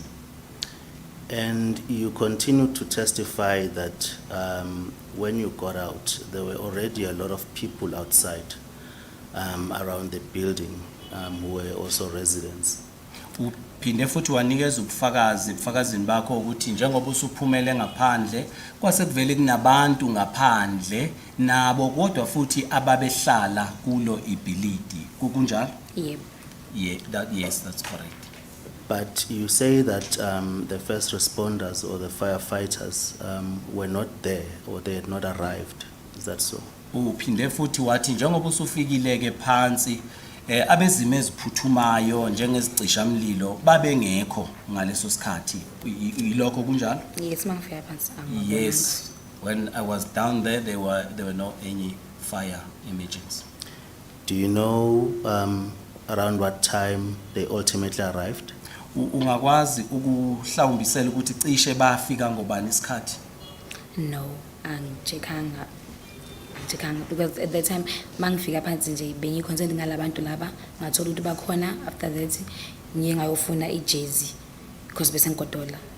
No, I didn't check the time because my only concern was that when I was down there was these other people that I mentioned earlier on.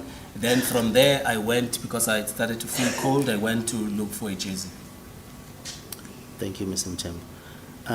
Lastly, during the first day of this commission, there was testimony to the effect that EMS would attend the building or had attended the building to conduct some fire safety workshops or drills in the building. Do you know anything about that? Ebufakazini bosuku lokuqala okwenziwa lapho bethulelwe ikhomishani kuthiwa abe EMS bake bafika bezoqhubha inqubo zabo zokuphepha bechaza ukuthi kwenziwa kanjani ukuphuma uma kunomlilo. Kukhona okwaziyo ngalokho? Ya khona ngabona kancane noma nje ngabona kahle ngoba mina ngangingala eDelvas side la se Delvas Close, and then izinto eziningi zazenzeka on the other side la se Albert Street. Mina angisakhumbula ukuthi bale start lesi singala, but ngoba uDelvas usuke eDelvas Close ushona le ngase eCarlton Center, and then kune-street uthi Albert lesi sinye ngikuso mina on the side angisikhohle ukuthi uba start On but where? imumva la se Marshall Yards. So ngangime ngalapho mina, and then imoto eziningi zazifikela ngale ku Albert Street. Where I was, I'll say I was at the back of the building, so I was not able to see everything that was happening, but I've heard about that because I was at Delvas and most of the cars, emergency cars will come through the Albert Street, so I was not able to see clearly what was happening. Okay, what into nje ngayibona exactly umama waye se 4th floor phezulu washing line. Uyena ngambona wayigqoka impahla zami lezi washing line wayehliswa ama firefighter ngoba ayisebike ngazi steps, so ngambona yena umuntu engambona ehla sibafikile laba wayehliswa yibona. Oh yes, when I was there, the only person that I saw, there was a woman. She was on the 4th floor and she was wearing my clothes. I remember the firefighters, when they came, they tried to assist that woman who was up there and used their crane to retrieve or took her up there. So that's the person that I saw who was assisted. Sorry, Chair. Sorry, Mr. Mtembu. I allowed myself to be misunderstood here. I'm talking about any time before the incident. O lapha ngikhuluma ke ngokuthi uma ngicacisa lokho engikhuluma ngakho into eyenzeka nganoma isiphi isikhathi kodwa ngaphambi kosuku lwesigameko. But EMS would arrive at the building and other neighboring buildings to workshop people. Lapho kwakwenzeka khona kufike labantu beMS EMS bafike ebuilding bafike baqeqesha abantu babafundise ukuthi uma kuqala uloni iphume kanje yilokho ke abhekisela kukho umhlonishwa ukukhumbulayo ngalokho. Cha ngaze ngikubone lokho. No, I never said that. Thank you, Mr. Mtembu. Thank you, Chair. Thank you, Mr. Sitoli. Mr. Bryan? Thank you so much, Madam Chair. Madam Chair, I have nothing further. If Mr. Mtembu's statement could be admitted as Exhibit NRF 20. The witness statement of Ms. Tobisile Mtembu is admitted into evidence as Exhibit NRF 20. Thank you, Madam Chair. Ms. Mtembu, thank you very much for having come to give evidence before this commission. Usazana Mtembu siyabonga kakhulu ngokuthi uze uzokwethula ubufakazi phambi kwale commission. Your evidence is greatly appreciated and you may step down as a witness, ma'am. Ubufakazi bakho baziswa kakhulu khona ke njengamanje usungehla ekunikezeni ubufakazi wakho ubuwehlele phansi.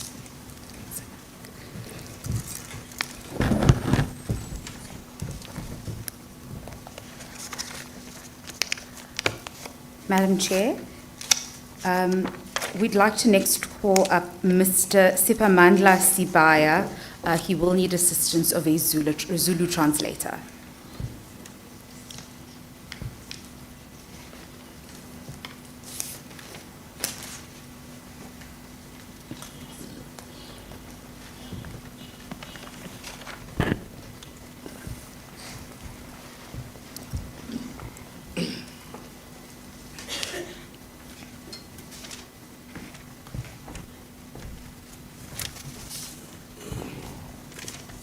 Thank you, Advocate Sminya. Mr. Sibaya, please give us your full names. Spamandla Sibing. I'm Spamandla. Spamandla Sibing. I'm Spamandla Sibia. Do you have an objection in taking the oath? Ngaba unayingxaki yokuba ufunge? Cha. No. Do you swear the evidence you are about to give us will be the truth and nothing else but the truth? And if you do, raise your right hand and say, "So help me God." Ngabe uyafunga uba lento uzayithetha inyani ayiyo enye into ngaphandle kwenyani. Uba uyafunga cela uphakamise isandla sakho saseright. Uthi ndiyafunga. Nkosi cela ungisize. Thithi iqiniso. Help me God so that I can speak the truth. The witness is sworn in. Thank you, Advocate Sminya. Mr. Bryan? Thank you so much, Madam Chair. Good morning, Mrs. Sibia. Siyabulisa baba Sibing. Yebo sawubona. Mrs. Sibia, when and how did you come May I to... just make clarity on one issue?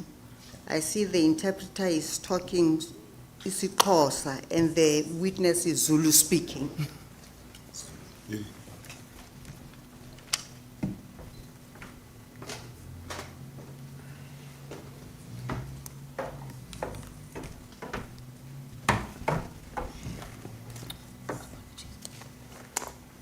Thank you so much, Madam. Yes, you may proceed, Shall I Mr. repeat Bryan. the question? Yes, you may repeat the Thank question you. for the interpreter. Mr. Sibia, when and how did you come to live at the Usindiso building? Babu Sibiya, sicela ukubuza ukuthi ngabe uqale nini ukuhlala futhi uqale kanjani ukuhlala e-Usindiso building? Ukufika kwami uSindiso wafika, it was about 2018. Ngoba ngikade ngihlala next door yasoSindiso emkhukhwini emaXhoseni. So emaXhoseni besikade siba nenkinga ukuthi bakunethile imvula ama-drain anokublocker and then amanzi agcine ehlala egcwala ey'ndlini zethu. And then sarecognize ukuthi laphana uSindiso akusesi shelter njengoba kakade kuyi-shelter ngoba lamantombazane ethi sihlala ngaphakathi bese beqala sebekhipha izinto beyithengisa bekhipha iy'ntambo zogesi behamba beyithengisa. And then thina namanye ama-members wakhona emaXhoseni sazama ukuthi senze ama-meeting nokhansela ukuthi phela manje sinenkinga ukuthi ama-drain ayabhlokha laphayana and then amalokhuzana imkhukhu iyagcwala amanzi, so sacela ukuthi lama-floor lawa anganama-room sikwazi ukuthi sizi-allocate khona lapha ngaphakathi ngoba indawo ayisa-exist njenge-shelter kwase kuhamba kwami kuyohlala khona lapho. So I got to stay there 2018. So before I used to live in Mkukwini, rather shacks referred to as Emaxhoseni, just opposite or next to the building. So the conditions there were not really good because the drainage system was not operating well. Oftentimes when it had rained, it would drain and there would be water everywhere. So what happened was that some of the residents of Emaxhoseni and I met together and decided to engage the council and tell the council what was happening and requested that we move into Usindiso building because it was no longer a shelter like it was before. Apparently the ladies who were living there, they had started selling some of the things in that building. So we asked if we could occupy some of the floors that were vacant in there. So that's how I got to live in there. Did you rent a room in the building after you had taken occupation? So ubu renta umuhlala lapha eSondiso. Cha emva kokuthi before siyongena ngaphakathi sasilokhu sihamba ama-meeting but ase ima-meeting la sasihamba siyithola nge-answer yokuthini ukuthi singakwazi ukuthi singene ngaphakathi sihlale, and then ngogcina enye intombazane yangithengisela u-2 bedroom lapha e-third floor ngolokhuzayo ngo-3,000 yayiclaim ukuthi bekuyindlu yayo, so if ngifuna ukuhlala ngaphakathi kumele ngibhadale 3,000 rand ngoba sifuna ukuhamba ukuyela emakhaya. So there were ongoing meetings that we used to attend. However, we didn't get a final answer as of we could move in there. But there was a lady who sold to me her 2-bedroom house because she wanted to relocate back to Emakai. So I paid 3,000 rand. So I was owning that room in the 3rd floor. And did you live alone in those rooms or did other people live with you? So kuleyo ndlu leyo kade uhlala wedwa noma khona abantu kade uhlala nabo? Ngangathi ngihlala ne-girlfriend yami engane yami. I used to live with my girlfriend and my child. Mr. Sibia, what did you do while you were living in the building for work? So uma uhlala lapha la kule building leya baba Sibia wakade usebenza kuphi? Ngo-2018 bengathi bengisasebenza e-DP Technologies bekade isebenza under iPrasa. Ngangade ngisebenza khona but i-contract yaphela ngo-2019. DP what? E-DP Technologies Construction. Oh, okay. So in 2018, I used to work at a construction company called DP Technologies, but 2019, the contract was ended.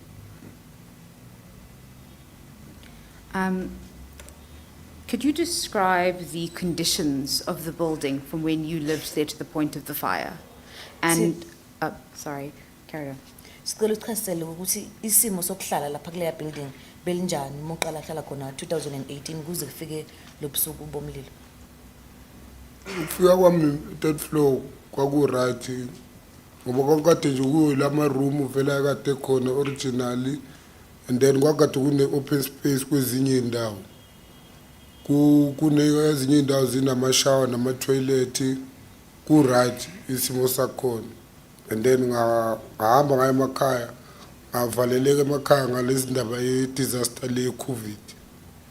Thema ngivalele disaster ye-COVID ngithema sengibuye emakhaya ngathola ukuthi kule ndawo le bekade open space besikade senze ukuthi kudlale kuyingane sebedividile ngamabhodi sekunemkhukhu, and then lezi ezinye indawo bekuwamashawa amakhulu khona amashawa benga-4 5 sebabhodlozile futhi sebenze ukuthi manje kube ama-room wokuhlala.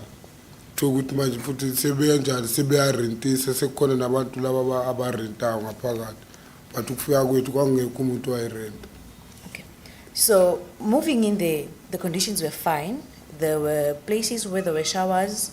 There was also a vacant space which was dedicated for our children to play at. But then after COVID or during COVID, I had gone to the village and I couldn't come back during that time when there was a lockdown. And when I returned back, I found out that the space that was vacant where the children used to play, they had erected these shacks using boards. And then in some of the showers that were the huge showers that were there, they had actually turned them into rooms that they were now renting out, and some of the other rooms were now occupied. So the conditions had now changed compared to when I had got in there. Mr. Sibia, in your statement at paragraph 8, you state that when you moved in, the building was clean and had running water and electricity, and that there were fewer people living in the building. But later in your statement at paragraph 10, and Madam Chair, this is at page 87, Yes. you state, eventually the building got very overcrowded and now there were hundreds of shacks within the building. Could you tell this commission how this changed your living conditions while you lived at Usindiso? Okay. Babusbi, uthe uma ufika lapha kuleya ndawo leya, ufike i-building inabantu abancane, bekungakagqwalanga kakhulu, benibancanyana nje, futhi kade kunamanzi, kuhlanzekile, kunogesi yonke into right. Kodwa ngokuhamba kwesikhathi kwase kuba khona le mikhukhu le. Kwase-ke imikhukhu leminingi lengafika nakubo 100, kwagcwala futhi abantu ababaningi. Ungathi lo ushintsho lolu lifike lashintsha kanjani ke manje isimo sokuphila kuleleya building? Simo sokuphila before kwakukade ku-right but kuthe manje masekugcwele imkhukhu ngoba imkhukhu la bayikhanda khona imkhukhu bayikhanda bekade kuyi-hall yakhona phakathi ebuilding.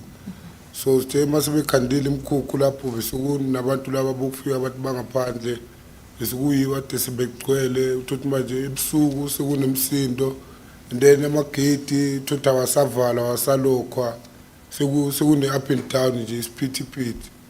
Wasabona laba abantu bebephuma ekuseni uthothi bayabuya ntambama uthothi manje sebeyiyo sebegcwele emaphasejini bese kushintshile nje bengasafani nalesikhathi lesingifika mina lapha noSindiso.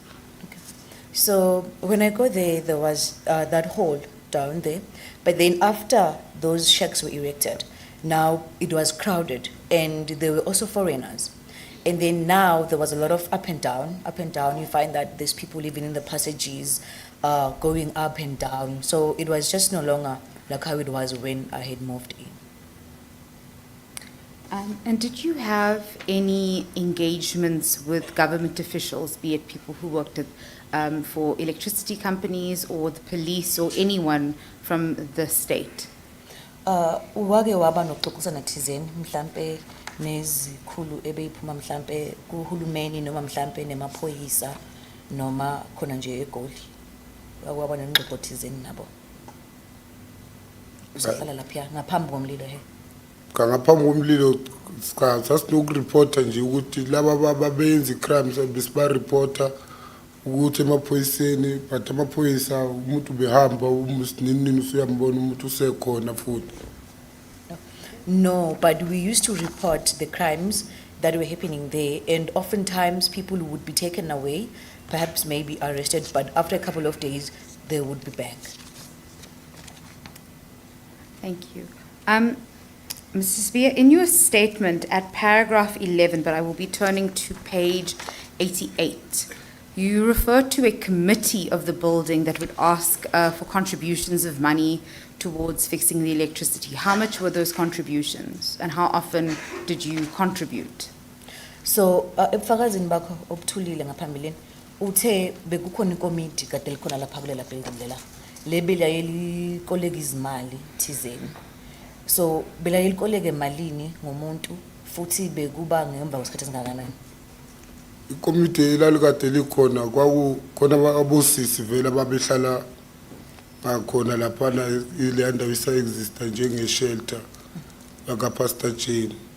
So labo sisi usasithi mhlawumbe masinde inkinga endaba yogesi yibo besihlangana lapha kwi-main entrance phansi ukusho ukuthi bayasho ukuthi ugesi unenkinga so bekufuneka ukuthi koleke iy'mali bese bayasho ukuthi i-room ne-room izokhipha u-50 sininini sometimes babuye bathi ama-30 i-price yabo ibingabikho stable and kufanele ukuthi-ke sikwazi ukuthi sidonate leyo mali leyo so ukuthi uma singasekho sobona ugesi usukhona futhi.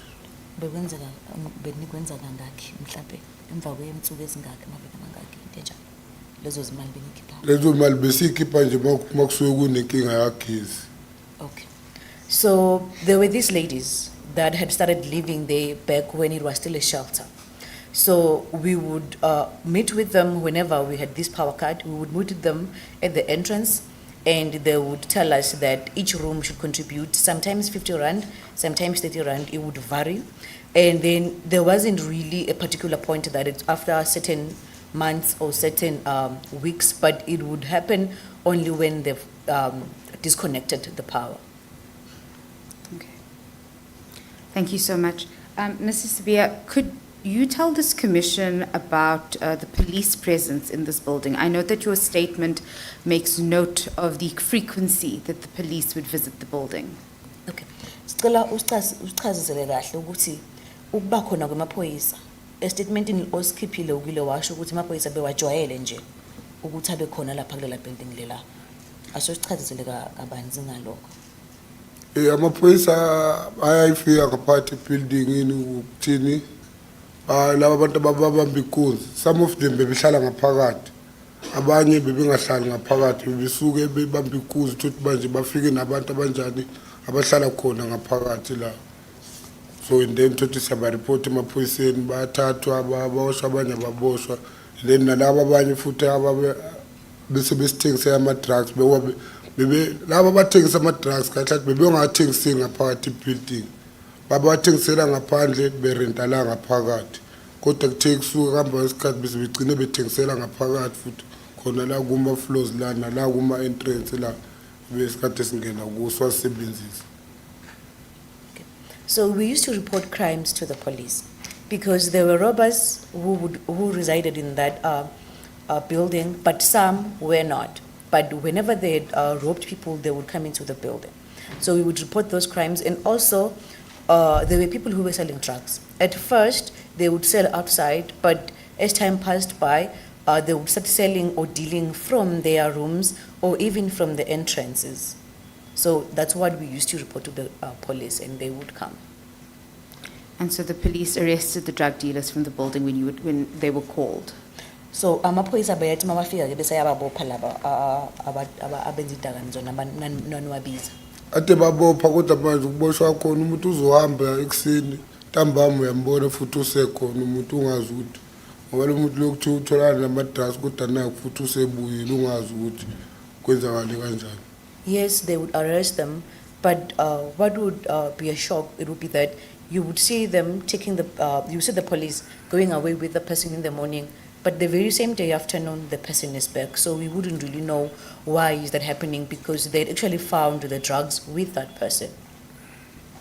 Thank you so much. Mr. Sabia, we're now going to move to the night of the fire.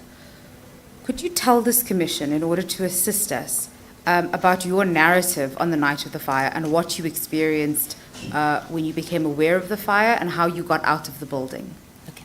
Manje ke babu sibesiqhubekela kulobusuku lapho khona kwakusha ngakhona. Sicela usizo commission ngokutshena ukuthi wabonani futhi kwenzakalani and wezwa kanjani ukuthi sekunemlilo nje into eyenzeka yonke bese lobusuku.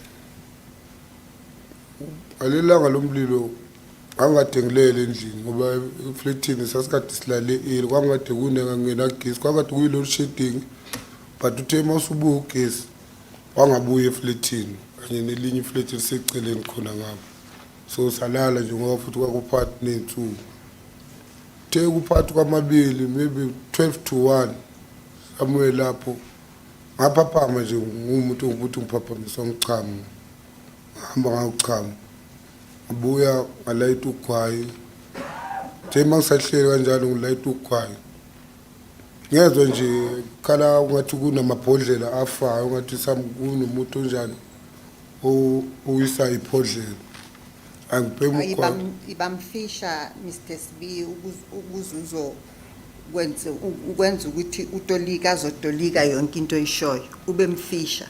okay. So on the night of the fire, it was actually midweek. There was load shedding, but when electricity came back, it didn't come back in our building and together with the one next to us. So I'd say around midnight, I woke up because I was pressed. I lit a cigarette. In the midst of that, I had some breaking of glasses. Emva kokuzwa lawo maglasi ngisalalele lawo maglasi lawo ngase ngizwa ama-footstep agijimayo mayela ama-footstep ungathi agijima eza through ngasemnyangweni wami mayeza ngasemnyangweni wami ngizwe sebengimemeza futhi masigewuza sisacela isikhiyi mangivuka ngihamba ngemnyango igrillini yabuza awu wanifunda isikhiyi segate ngoba kusebusuku athi asicela usinikeze isikhiyi sangapha egedini ngoba manje ngale phambili asisakhona ukuphuma injani iflat liyasha. So as I heard, as I heard that sound of breaking of glasses, I also heard some footsteps up and down, coming closer to my room, and they were calling out my name, Maskeuza. Can you give us a key so that we can open the door? And when I asked them, why do you want the key in the middle of the night? They said because we can't exit the building through that side because now there was fire, so we need to exit via this side. Bese ngiyabatshela ukuthi hayi isikhiya sikho la kimi sithatheni la kunokwazi lana and nokwazi avuke naye uthe mayivuka uvuka nje naye usevuswa lo msindo wabantu umtshela nokwazi baningi ngiyamemeza nje iminyango ithi biqondeleni ingaqheleleni ithi nokwazi banikeze isikhiya bezokwazi ukuthi bavule igate and then umuntu lo wasithatha isikhiya kunokwazi bawasimukela wahamba uthe mayifika eminyango ithi uyasifaka engidini wathi wasipulela ngaphakathi engidini. Okay, so the key wasn't with me, but it was with Nogwazi, who lived just opposite my room. So I called out Nogwazi, asking her to give them the key. So she gave them the key, but the person who took the key, when opening, the key broke inside the padlock. And then base bangimemeza ngenzo bengimemeza bethi hayi lesi sikhiya asivuli mangihamba nyobheka ngithola ukuthi lo mfana omalayo lo usiphethe isikhiya but kodwa manje usifakile wasinqamula mangicheck isikhiya usinqamulile and then ngibuyele endlini yami ngifike ngithatha isando ngibuye ngizonqamula lengidi le ukuthi ngikwazi ukuthi ngivuleke igate. So when I got there, because they were not opening, why are they not opening? This other guy is saying, the guy who was carrying the key, is saying that the key is not opening. When I checked in the padlock, I could see that he's actually broken the other key. So I went back to my room to get a hammer so that I could come break the padlock. And then njengoba ngiqeda ukulokhuzana uphula ingidi ngase ngibuyele endlini ngavusa i-girlfriend yami nomfowethu omunye bengikade ngishare naye nengane ukuthi ne asivukeni siphumeni ngoba manje i-building isiyasha sakhona ukuthi njani sehle ngama sithi ngoba labo bantu ababegcwele la phambi komnyango wami base bekade bephungukile futhi. So sakhona ukuthi sehle kahle siphumele kuphi esayidini elali ngapha ku-Melrose la ngasemkhukhwini. So after breaking the padlock, the people were freed, they got out. I went back to my room to get my girlfriend and the other guy who was sharing with us. I got them and we went out through that route as well. But when we went out through that route.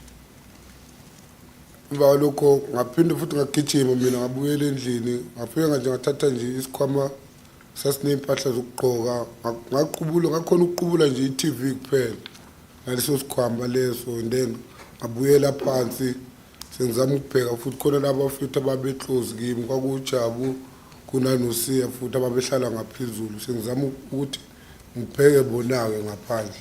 Okay. So I also went back to my house or to the room. What I managed to grab was a TV and another bag that had clothes. So I went out. So when I went out, I then started looking for my fellow brothers, Jabu and Sia, just outside there. Then ngase ngiphuma ngaphandle, thema ngiphuma ngaphandle ngizoqala from ku-Melrose sengi-approacha uDelvas. Then kwase abantu bebelokhu sebebhizi beyiphosa ngaphandle. And then ngiqale ngimbone uJabu, and then ngiphinde ngijikele ngale ku-Albert ngale ngimbone uLukhuzana usiya ngibona ukuthi bakhona. And then abantu babezama ukuthi belokhu bememeza wawababukela, abanye belokhu bestill bayayiphonsa, abanye batshe ukuthi yani le direction engapha, abantu belokhu beyiphonsa nje basha bememeza bephi. Ngoba even mina nami ngazama ukuthi sifonele amaphoyisa 10111, but bathatha isikhathi eside ukuthi bafike lawa bokusizo lokuqala. Okay, so that was on the other side of the building. When I moved to the other building, just still looking for my friends, I could see people jumping from different floors, jumping down, and others were still shouting, others were still calling out, trying to tell those who were in the building which direction to exit from. But then I recognized my friend Isia and Jabu. And at that particular time, we tried to make a phone call to the police. We called out the number 10-111, but we had not gotten a response. Basifikile nje ngoba safona isikhathi eside sifona ayibathatha isikhathi ukufika ngoba bangaqamba mangaphosisi bafika cishe baze baqala ukufika ukuthi truck lo kwafika ama truck o2 azayi zithi 2:30 to 3. Elokuqala lathi malifika itruck wathi umnikazi walo ena engine yamapampu ayisebenzi and futhi alinamanzi. Sebase sibuza lo munye wesibili, lo wesibili wathi le truck lina half tank alina amanzi enough ukuthi njani, so basazolinda bazolinda abanye ama truck ukuthi eze. Ngoba lo munye sase simkhombisa ukumbonisa direction ukuthi umlilo lo siubona ukuthi umningi ngapha umningi nangapha, so nebafuna ukungena ngapha angizama ukumkhombisa indawo but bathi kufuneka isimo esilinde ukuthi kuzofika amanye ama truck arathi anamanzi futhi. Okay.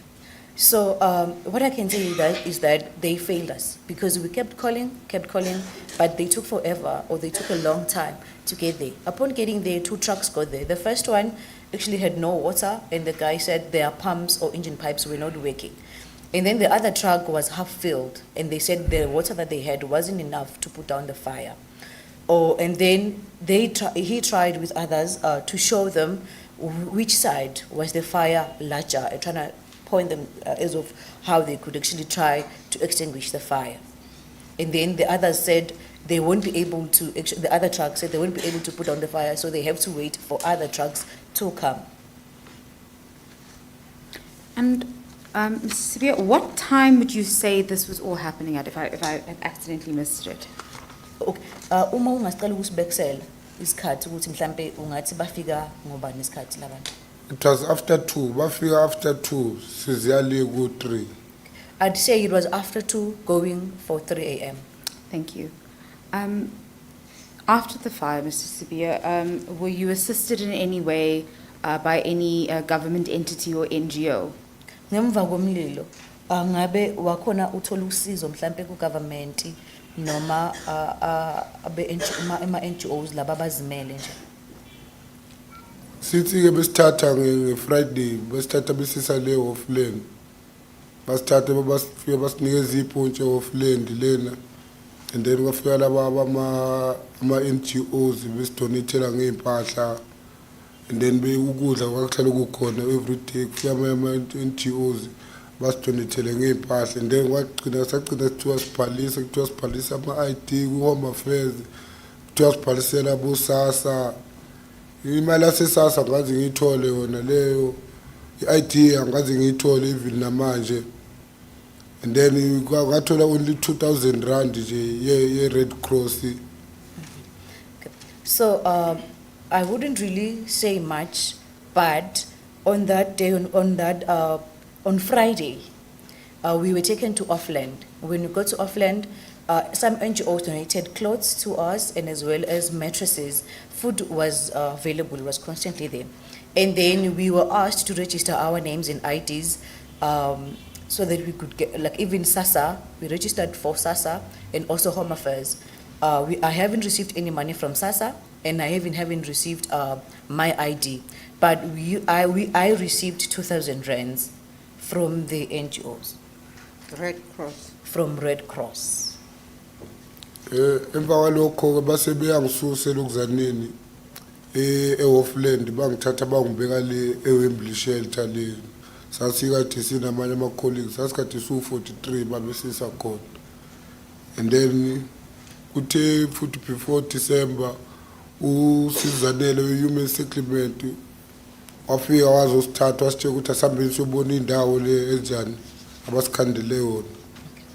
So from there, we were now taken to another, we were taken from Offland to Wembley. We were 43 together with other colleagues. Upon getting the Zanele from the Human Settlement Department came to pick us up so we could go see another place that they had prepared for us.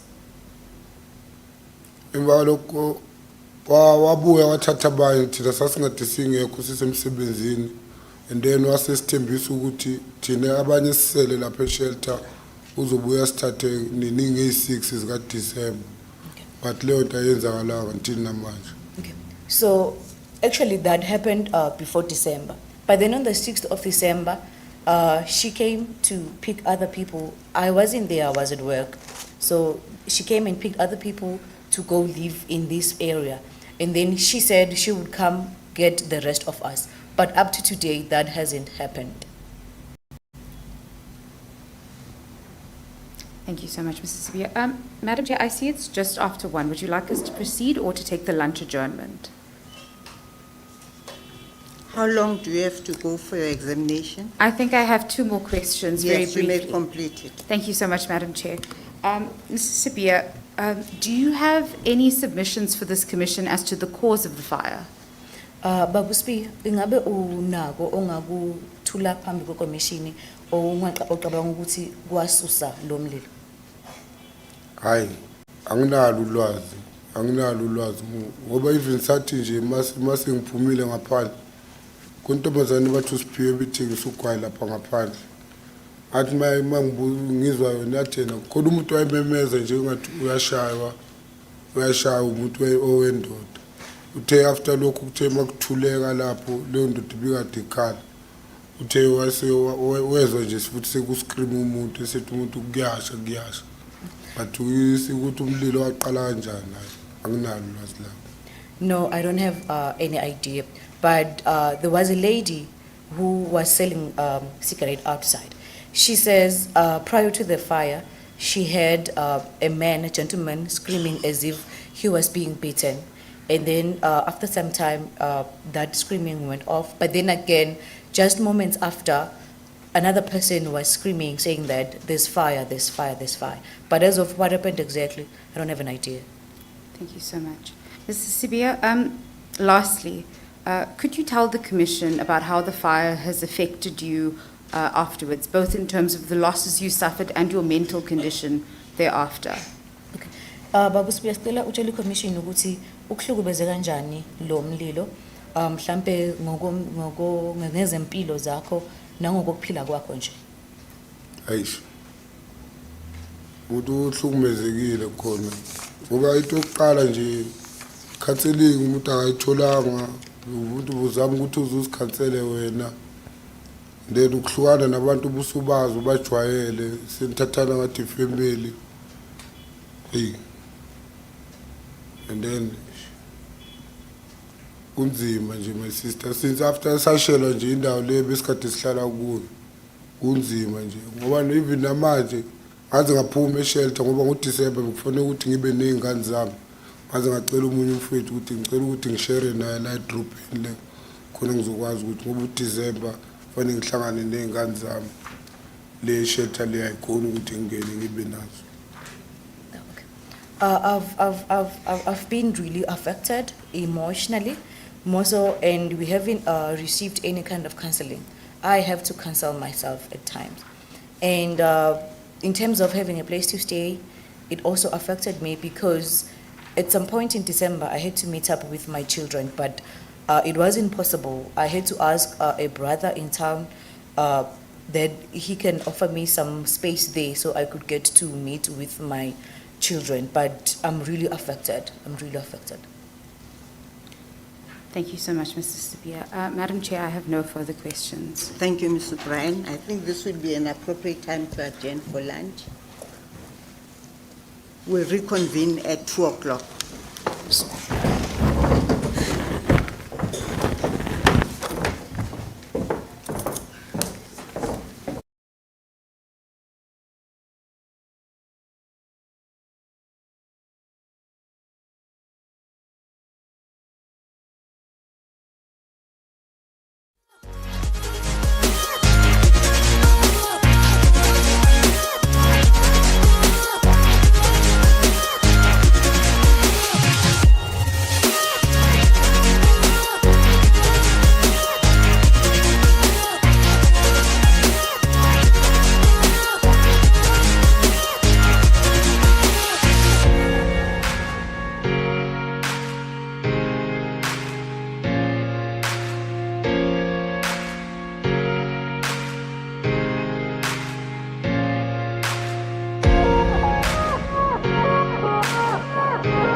Mr. Subrayan?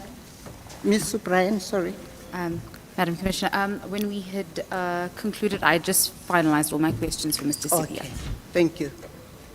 Advocate Siminya, Chair, we do not have any questions for the witness. thank you.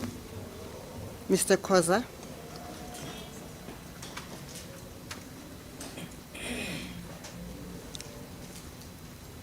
Thank you, Madam Chair. We don't have questions for this witness. Thank you, Mr. Koza. Mr. Sitole?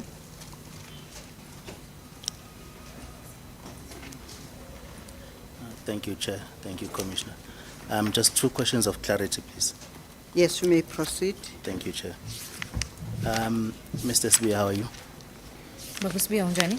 Ngiyaphila. Mr. Speaker, I just want to clarify 2 things. So, whilst the 2 fire truck that arrived at the scene couldn't assist because I think you said one didn't have enough water in its tank or the pump wasn't working, and the other one had no water at all. What exactly did you then observe the firefighters in those 2 vehicles do to assist the residents that were still caught up in the building? Baba Sibiya, uthe kwafika inqola ezimbili zocisha umlilo. Enye uthe yafika cishe inenkinga yephampu noma enganamanzi. Sengilenyela ukuthi uyafika cishe inamanzi owahafu. Yini owayibona yenziwa abantu abafike nale inqola abantu abacisha umlilo? Labo bantu ababelukuzana abafika nama-truck bafika kuwabantu ukuthi vele bafika bazosiza kanje, and then lo munye ayivule le truck le ayi-check athi hayi le i-truck lakhona lu-half, and then le enye i-truck le mabethi bayi-check athini lo munye athi nele amaphampu akhona ukuphampa amanzi awasebenzi and ayinamanzi total. So kuzofanele ukuthi singabe sisasondela kwi-building sime sisolinda la amanye ama-truck azayo, ngoba kwazi kwafika i-truck straight le ye-tank le yamanzi straight isilethe amanzi bona, ngoba thina sasisilokhu sibakhiphisa amapayipi sizama ukubadonsisa amapayipi. Sesibakhombisa ngoba sasebakhombisa ukuthi sometimes makunomlilo indawo ye-emergency banokuvula la bakhonekta amapayipi bekwazi ukuthi bathole amanzi. So, as those trucks go there, there was a person who just, from those trucks, who just looked at the trucks, the content, there was no water, in the other truck had half, but then it was even after another truck, water tank and not an emergency fire truck, came with water, because in the meantime we were trying to show them where they could draw water. We were showing them the fire hydrants as of where they could draw water and where we would draw water when sometimes there's fire in the building.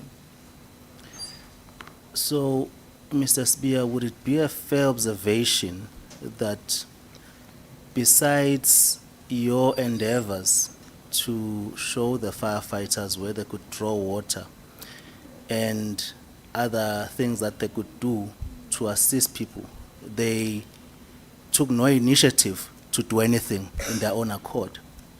So, Babu Sibia, ungabe usho ukuthi ngokubona kwakho ngaphandle kwemizamo yenu yokubakhombisa ukuthi bangawadonsa phi, bangawathatha phi amanzi abangaxhuma ngawo, nokuthi solo nizama ukusindisa abantu, ayikho kahle kahle into kade nje bebayiqala ukuyenza nje ukusindisa abantu nekuqhima umlilo ngaphandle kwale mizamo yenu?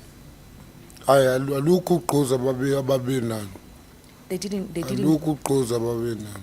they didn't show any courage in putting down the fire or doing anything at all. Do you remember how many were they? Usakhumbula kodwa mhlambe ukuthi bebabangakhi lapha abantu? I-truck lokuqala bangikhumbula kahle babe bawu-5 abantu abafika kuleli truck leli lokuqala. and then kuleli linye ithema selipaka alipakanga straight kule direction engangikuyo. Angibabi makusababona khona ukuthi babe bangaka ngoba leli linye lafikela nje kimi straight ngimi between uAlbert no Delvas. So the first truck, there were 5, because when they got there, they got through Albert and Delvas. So I could see, and as I was in that side. But the other truck got in through the other side, and I couldn't really tell how many people were there. Now, Mr. Spear, do you remember how long you had to wait idle together with the firefighters until the other backup arrived? Usakhumbula kodwa babusibuye ukuthi nemi isikhathi esingakanani kanye nalamanye ama firefighters laba becima umlilo nisalindele ukuthi kufike lenya enye truck ezosiza? Maybe ngasho ukuthi it was 45 minutes to an hour. I'd say 45 minutes to an hour.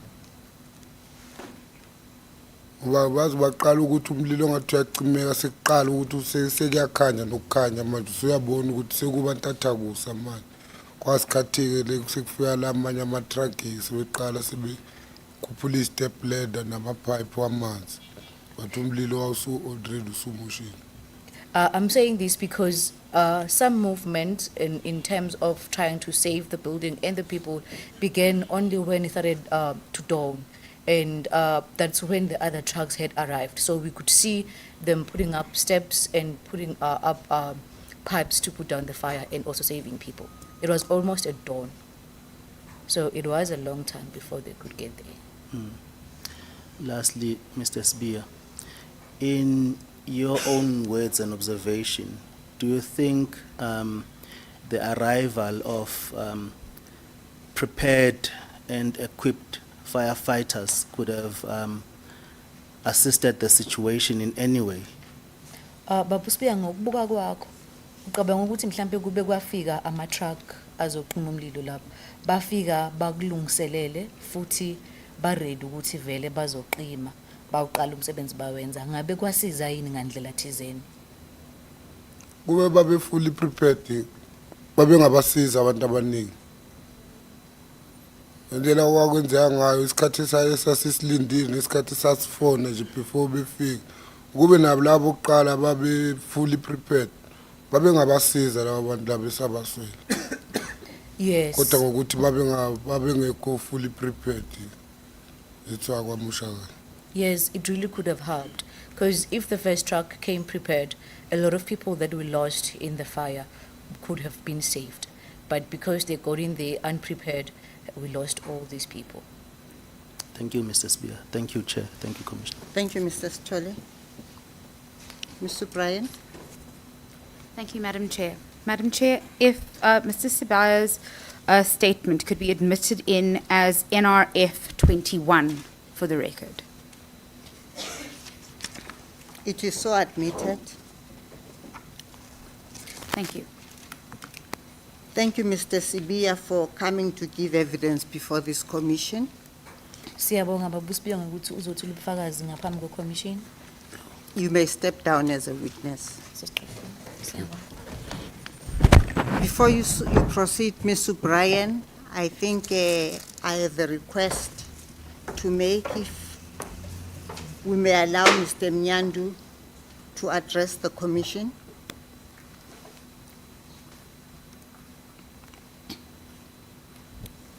Madam Chair, thank you for the opportunity to confirm.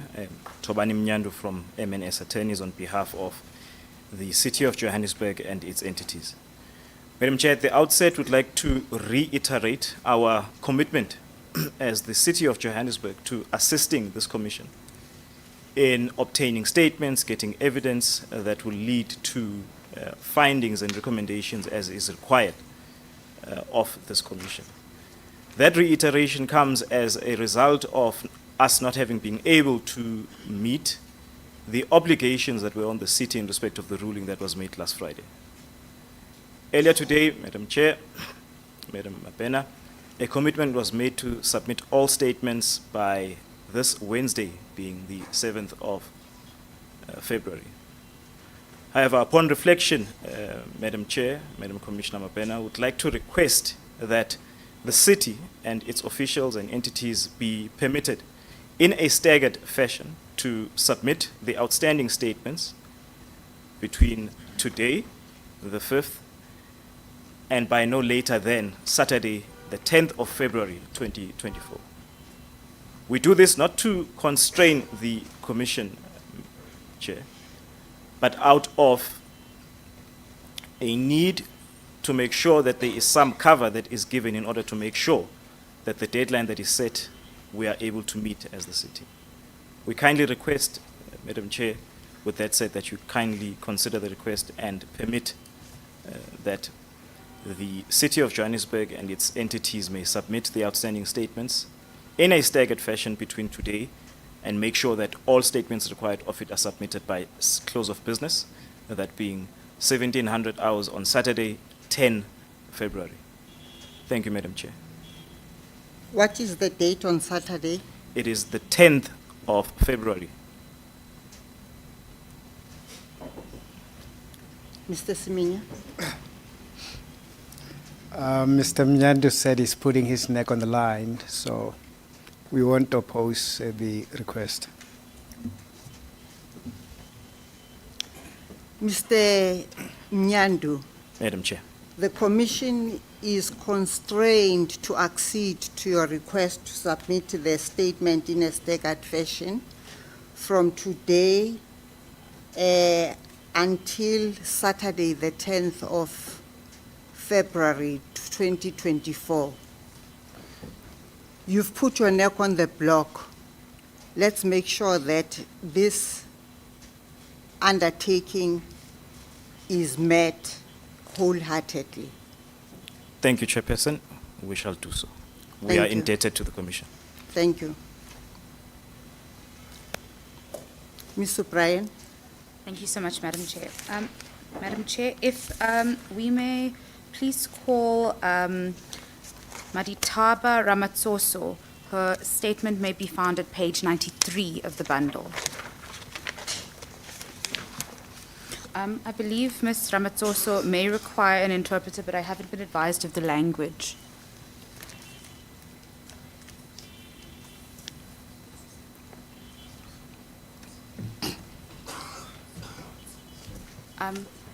Me Ramatsoso, o bua Sesotho kapa Sezulu? Sesotho. Sesotho. We'll need a Sotho interpreter.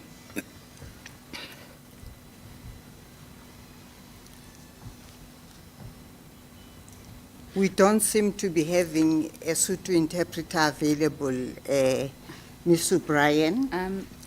Madam Chair, shall we just take a 5-minute adjournment to just see if we can have a chat with Ms. Ramatsoso, or maybe call another witness where we do have an interpreter? I suggest that you call another witness and stand Ms. Ramatsoso down until the availability of a Sotho interpreter is sought. Thank you so much. If I may just check to see if the witness that was to follow Ms. Ramatsoso is here. Yes. Okay. If Mr. Robert Machavane could assist the Commission, I'm not sure if he's here. He will need a Tsonga translator. Do we have a Tsonga interpreter? Yes. Yes. Thank you.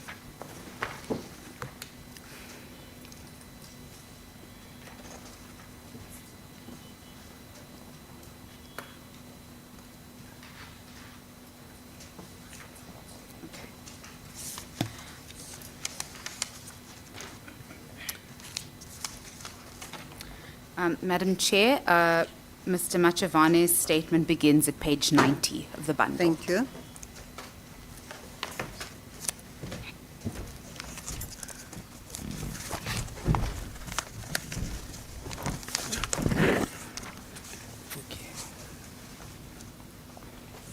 Advocate Siminya? Mr. Machabane, please give us your full names. Roberto Machavane. Roberto Machavane.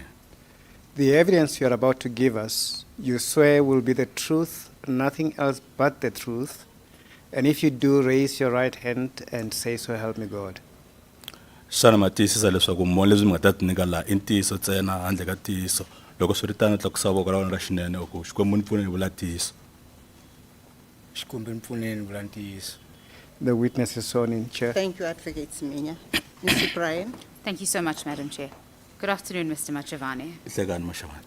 Ngiyabonga. Mr. Machavane, could you tell this commission how and when you came to live in the Usindiso building in Marshalltown? Tatana Mashavane byelani huvo leyi leswaku xana mi tshame rini Usindiso.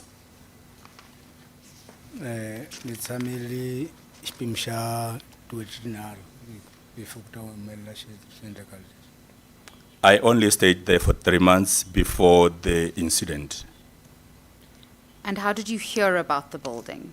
Kambe a mi swi tive njhani hi mhaka ya building leyiya? A ku ri munghana wa mina i nga mi vita mkhulu a nga tshama kona laya se i kuma ku a hi tirhisana xikan'we ka ntirho wa roofing.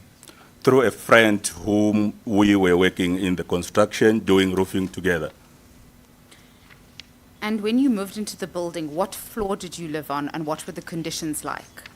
Loko mi rhurhela eka building leyiya, xiyimo xa building leyiya a xi ri njhani nakona mi tshama eka floor ya vungani? A xiyimo xa building lexiyani a xi nga ri kahle mara hikwalaho ka ku hlupheka zi kuma hi tshama hikuva a tshama a ground floor mali ground floor nga ndhawu ya ku pfuleka a yi yakiwe ni mabodi ma likoko laha. The situation was not so good, but due to hardships, we had to endure the situation as we were staying in the ground floor with the rooms that were made through the boards. Thank you so much. Mr. Machavane, in this commission, we've heard from other witnesses that there were lots of shacks and crime on the ground floor. Could you tell this commission more about your experiences, if any?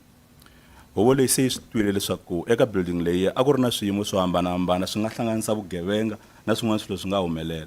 Mi nga byela huvo leyi leswaku ku ya hi n'wina i swini leswi mi nga hlangana na swona leswi nga katsaka kumbe ku komba leswaku a ku humelela yini hi mahanyelo na migingiriko ya ndhawu leyi? Laya leswi nga swona mpela leswilo ngiye swi nga tsakisi hikuva vanhu a va dzahela ama-drugs kwala endhawini yoleya se yona nga yi vona vhela swa ku tala hambi swi humeleli n'wasiku a ni nge se fika. There might be situations that might have happened before I arrived, but one thing of note that I have taken into cognizance was that there were people that were smoking drugs at that vicinity. Thank you so much. Mr. Machavane, we're going to move to the night of the fire. Could you tell this commission about your experiences becoming aware of the fire and how you escaped the building? Hi ta kongoma eka siku leri ku nga humelela mhangu leyi. Byelani huvo leyi leswaku ku humelele yini na leswaku i swini leswi mi nga hlangana na swona ku kondza xiyimo lexi xi za xi fika laha mi nga pfuneka kona. A siku leri ku nga humelela a swilo leswiwani hi fiki swi humelele nampundzu lomu ka vumapasi 1 a hi etlele vhela vurhongo manje hi twa loko se hi twa guwa lani handle ku fle ku va ku na. On the night of the event, around 1 a.m., we were fast asleep and we heard some noise outside and we heard people screaming, "It's burning, it's burning." That's when I got awakened. And what did you do after that? Endzhaku ka sweswo mi endle yini?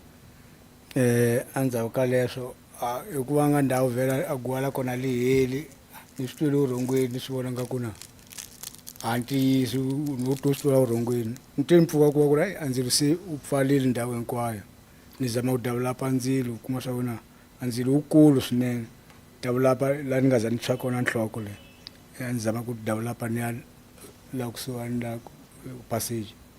I heard the noise of the people screaming that there was some fire. As I heard this through my sleep. I could not believe that this was real.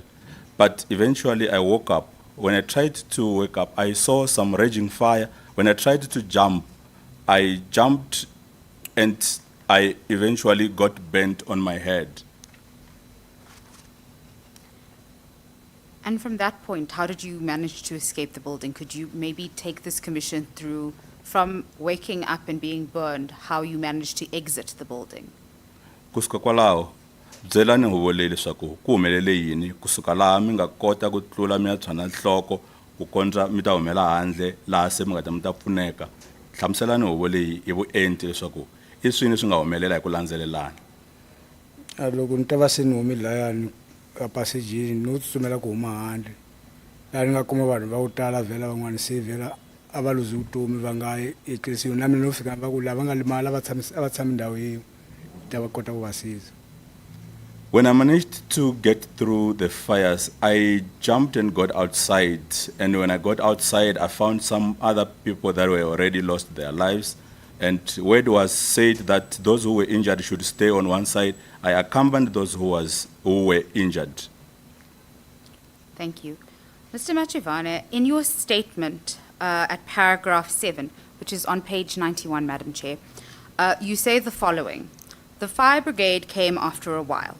At some point, they ran out of water and had to wait for another truck to bring water. Could you tell this commission more about that experience, if you have any idea of the time frames that this took place? Eka statement xa n'wina tatana Mashawana ku na laha mulaka leswaku vanhu lava vo tima ndzilo va hlwele ku fika na leswaku loko va fika a va kota n'wi pfuna hi nkarhi wa xitshuketa. Loko ma ha swi tsundzuka hlamuselani huvo leyi hi ku longoloxa leswaku ku humelele yini hi ku landzelelana.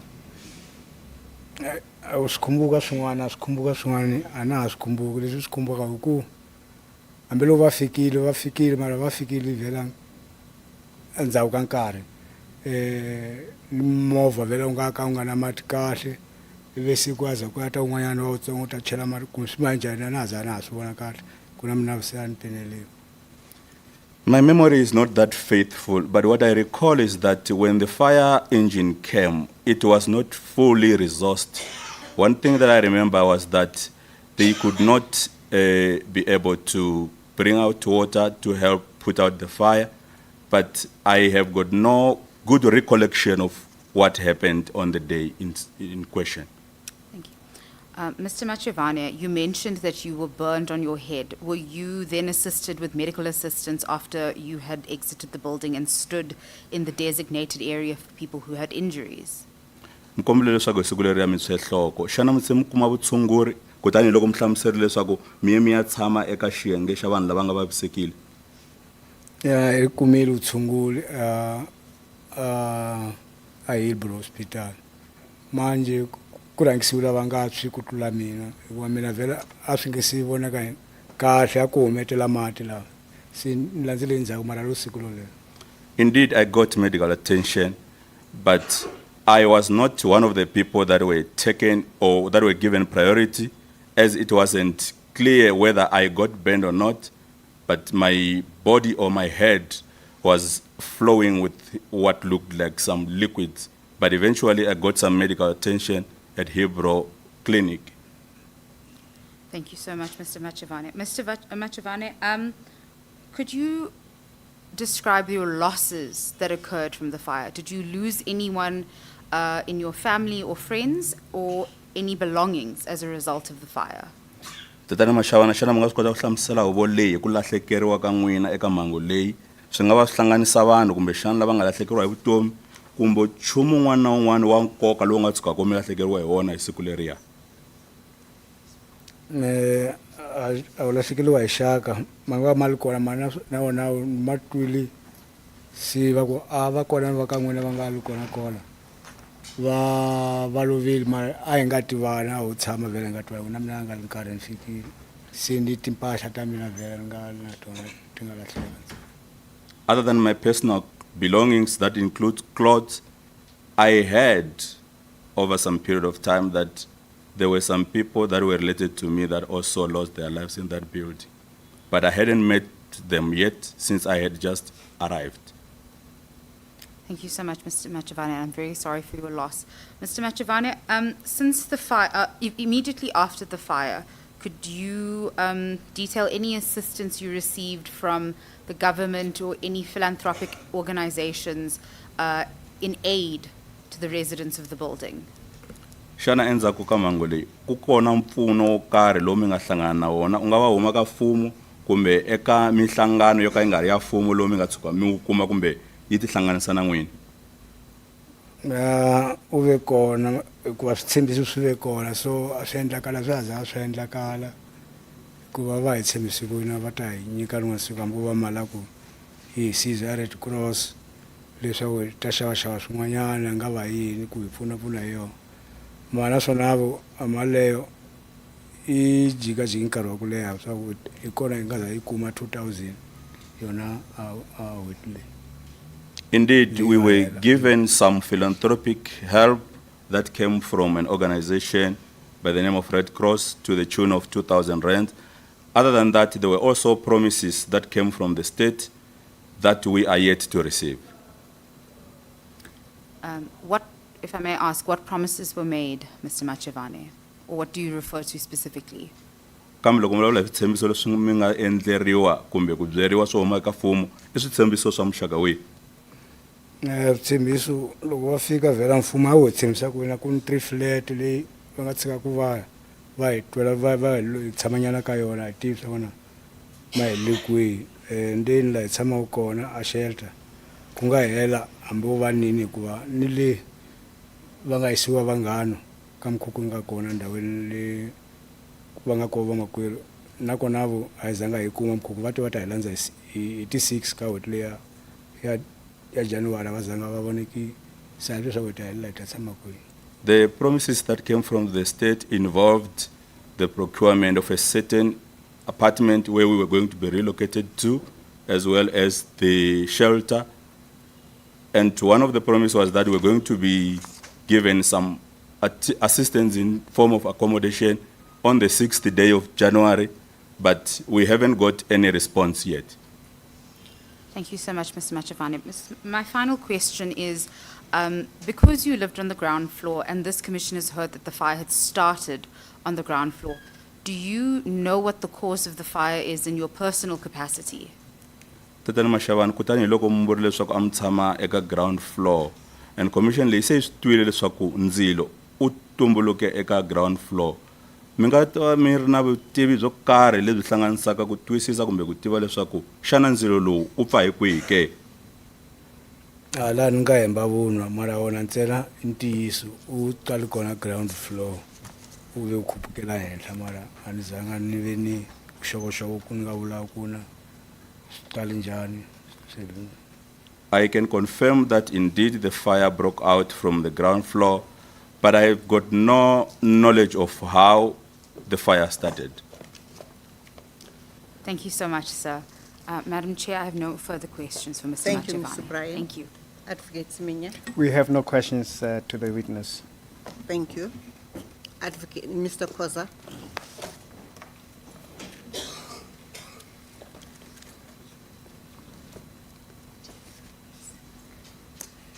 Thank you, Madam Chair. We have no questions for this witness. Thank you, Mr. Koza. Mr. Sitole.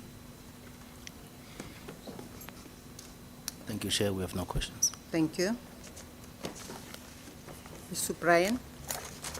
Thank you, Madam Chair. Madam Chair, if Mr. Machevane's statement could be admitted into the record, please, as Exhibit NRF 22. Yes. Thank you, Madam Chair. The statement of Mr. Roberto Machavane is admitted into evidence as Exhibit NRF 22. Mr. Machavane, we thank you for having come to give evidence before this commission. Amikhezo swinene ku va mi te mi ta pfuna hi ku nyika vumbhoni eka huvo leyi. Khensa mina. Thank you. You may step down as a witness.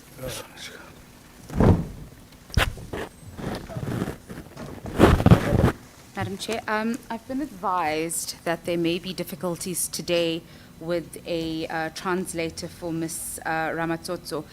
We then have no further witnesses. We will call upon Ms. Ramatsotso on a later stage when we can arrange for translation to not waste this Commission's time. Yes. Thank you, Madam Chair. We have no further witnesses for today. Advocate Siminya.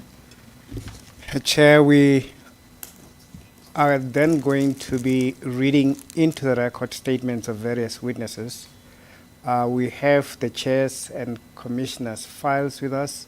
I don't know whether it would be convenient to take a short adjournment that we hand you over the files and also share with our colleagues what direction we're taking now. Yes, I think it will be convenient to take a 5-minute adjournment.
Advocate Siminya.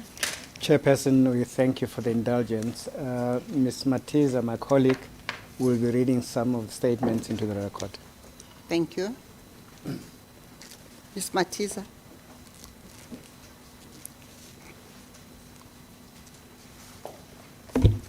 Good afternoon, all.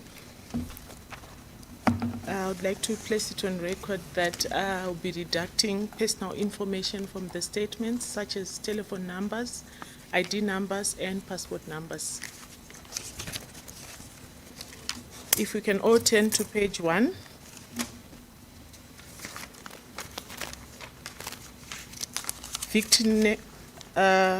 Victim name, Mohammed Rashid. Nationality, Tanzania. Language, Swahili.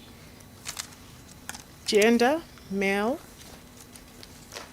Residence at the Usindiso building. I started living... If I may just make inquiries, the other time Advocate Minya had indicated that you needed to interpret the statements as well. I'll just take instruction Could from we my senior. have Mr. Koza and his colleagues coming forward to give that interpretation to members of the public?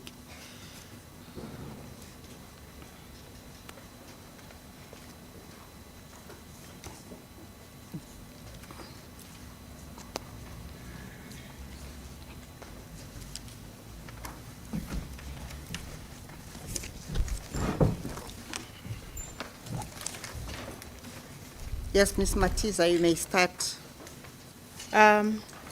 Page 1, victim name, Mohammed Rashid. Ekhasini lokuqala umuntu lapha uthintekile noma oyisulu victim Rahid Mohammed Rashid. Mohammed Rashid. Yes. Address at the time of the fire, Marshalltown, Johannesburg. Ikheli lakhe ngesikhathi kuqala umlilo wayehlala eMarshalltown eJohannesburg. Current address, Hoffland Park, Marshalltown, Johannesburg. Njengamanje uhlala Offland Park khona eJohannesburg. Nationality, Tanzania. Ubuzwe bakhe uvela eTanzania. Language, Swahili. Ulimi isiswahili. Gender, male. Kanti ubulili bakhe ungowesilisa. Residence at the Usindiso building. Ubehlala osindiso kuleli bhilidi laso Sindiso. I started living at Usindiso building on 1 September 2019. Ngaqala ukuhlala kuleli bhilidi laso Sindiso ngomhla ka 1 September 2019. Occupancy of your room/unit at the Usindiso building. Abantu abehlala ekameleni bebehlala khona kuleli kamela elihlukanisiwe laso Usindiso kuleli bhilidi. I lived on the 3rd floor with my girlfriend Palesa. Ngangihlala esitezi sesithathu nentombi yami uAlexa. What floor? Palisa. Excuse me. What floor was your room/unit on? Come again. What floor was your room/unit on? Wawuhlala kusiphi noma ikamelo wayehlala kuyisakhiwo esihlukanisiwe. Floor 3. Okuyisesitezi sesithathu. Socio-economic conditions prior to the fire. Isimo sakhe sezenhlalo ngaphambi kokuthi kuqubuke umlilo. I had water and electricity. I cooked food on a stove. Nganginawo amanzi nogesi ngangipheka ukudla ngikuphekele estofini. Page 2. No concerns with the living situation. Ekhasini lesibili kwakungekho ukukhathazeka ngempilo esasiphila kuyona. Engagement with city officials or organs of the state prior to the fire. Ukuxhumana kanye nedolobha nezinye izinhlaka zikahulumeni ngaphambi komlilo. NA. Akukho. Narrative of events of the fire, 31 August 2023. Ukulandisa kwalokho kwenzeka ngesikhathi kuqubuka umlilo ngomhla ka 31 August 2023. It was the middle of the night at around 1 a.m. While I was kwamabili cishe ngezithuba zehora lokuqala entathakusa. While I was sleeping and there was no electricity. Ngesikhathi ngilele futhi ugesi ungekho. My girlfriend was in Soweto. Intombi yami yayiseSoweto. I heard someone shout fire. Ngezwa izwi lomuntu ememeza umlilo. I looked at what was happening and saw the fire from the ground rising in the building. Ngalunguza ngifuna ukubona nangempela ngawubona umlilo usuka phansi ukukhuphuka nebhilidi. I ran to the corridor but the gate was locked. ngazama ukubalekela ephasiji ngifuna ukuphuma kodwa isango lalikhiwe. We eventually managed to break the locked gate. Sagcina sikwazile ukuyiphula ingidi ebopha isango. We managed to get out of the building, but a few people fell down on the 3rd floor because the smoke was arising from the fire. Sagcina sikwazile-ke ukuphuma siphumele esitezi sesithathu kodwa abanye abantu babewela phansi ngenxa yentuthu eyayilokhu iqubukile. Cause of the fire, Imbangela yomlilo I do not know. angiyazi. Engagement with city officials or organs of the state after the fire. Ukuxhumana nedolobha noma ezinye izinhlaka zikahulumeni ngemva komlilo None. nakho akukho. Did you lose a family member or a member of your household in the fire? Ukhona yini umuntu owakulahlekela noma ilungu lomndeni kulomlilo? Please provide details of the person, your experience in burying their remains, and the cost of the funeral. Sicela usinikeze amagama aphelele nemininingwane yalowo muntu kuhlanganise nokuthi wangcwatshwa kanjani nezindleko zomngcwabo. I lost my friend Charles, who stayed on the same floor. Ngalahlekelwa umngani wami esasihlala esitezi esifanayo igama lakhe uCharles. I do not know if he had a funeral. Angazi noma wangcwatshwa yini. I cannot speak to the cost or experience thereof. Ingakho ngeke ngakwazi ukusho ukuthi izindleko zakhona zabanjani. Did you lose any of your belongings or were they damaged in the fire? Ikhona yini impahla eyakulahlekela noma yalimala ilinyazwa umlilo? Please provide a list and an estimated value of these items. Umi khona sicela uyibale bese usinikeza loluhlu lwawo uphinde futhi uhlawumbisele ukuthi kungaba yayibiza malini. 1. Business. I had a tuck shop in the building. Okokuqala kwangilahlekela ibhizinisi. Nganginesitolo noma ithilomu ngaphakathi ebhizinisini. Within the tuck shop, I lost my products including Kuleli thilomu lami ngalahlekelwa imikhiqizo ehlanganisa le landelayo.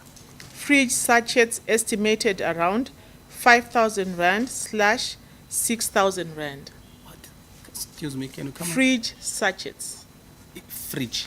Yes. Kwaba ifridge yami nezinto ezaziphakathi kuyo ezangilahlekela ezingaba sibalelwe cishe emakhulwini amahlanu amarandi. Television estimated around 3,000 rand. Kube iTV eyayikhona engihlawumbisela ukuthi cishe yayibiza inkulungwane ezintathu zamarandi. Money on hand estimated around 10,000 rand. Kanti ngangiphinde ngibe nesamba semali esasikhona cishe sesilapha ezinkulungwaneni eziyishumi zamarandi. Clothes Kube izingubo zokugqoka and passport. kanye nepassport. Did you get injured by the fire or did you get injured trying to escape from the building? Umbuzo ukuthi ngabe wakulimala yini ulinyazwa umlilo noma mhlawumbe walimala ngesikhathi uzama ukuphula kundlela uphuma ubaleka esakhiweni. Please explain what your injuries are, what medical treatment you received, Uma kukhona sicela uchaze ukuthi walimala kuphi futhi wathola kuphi ukwelashwa.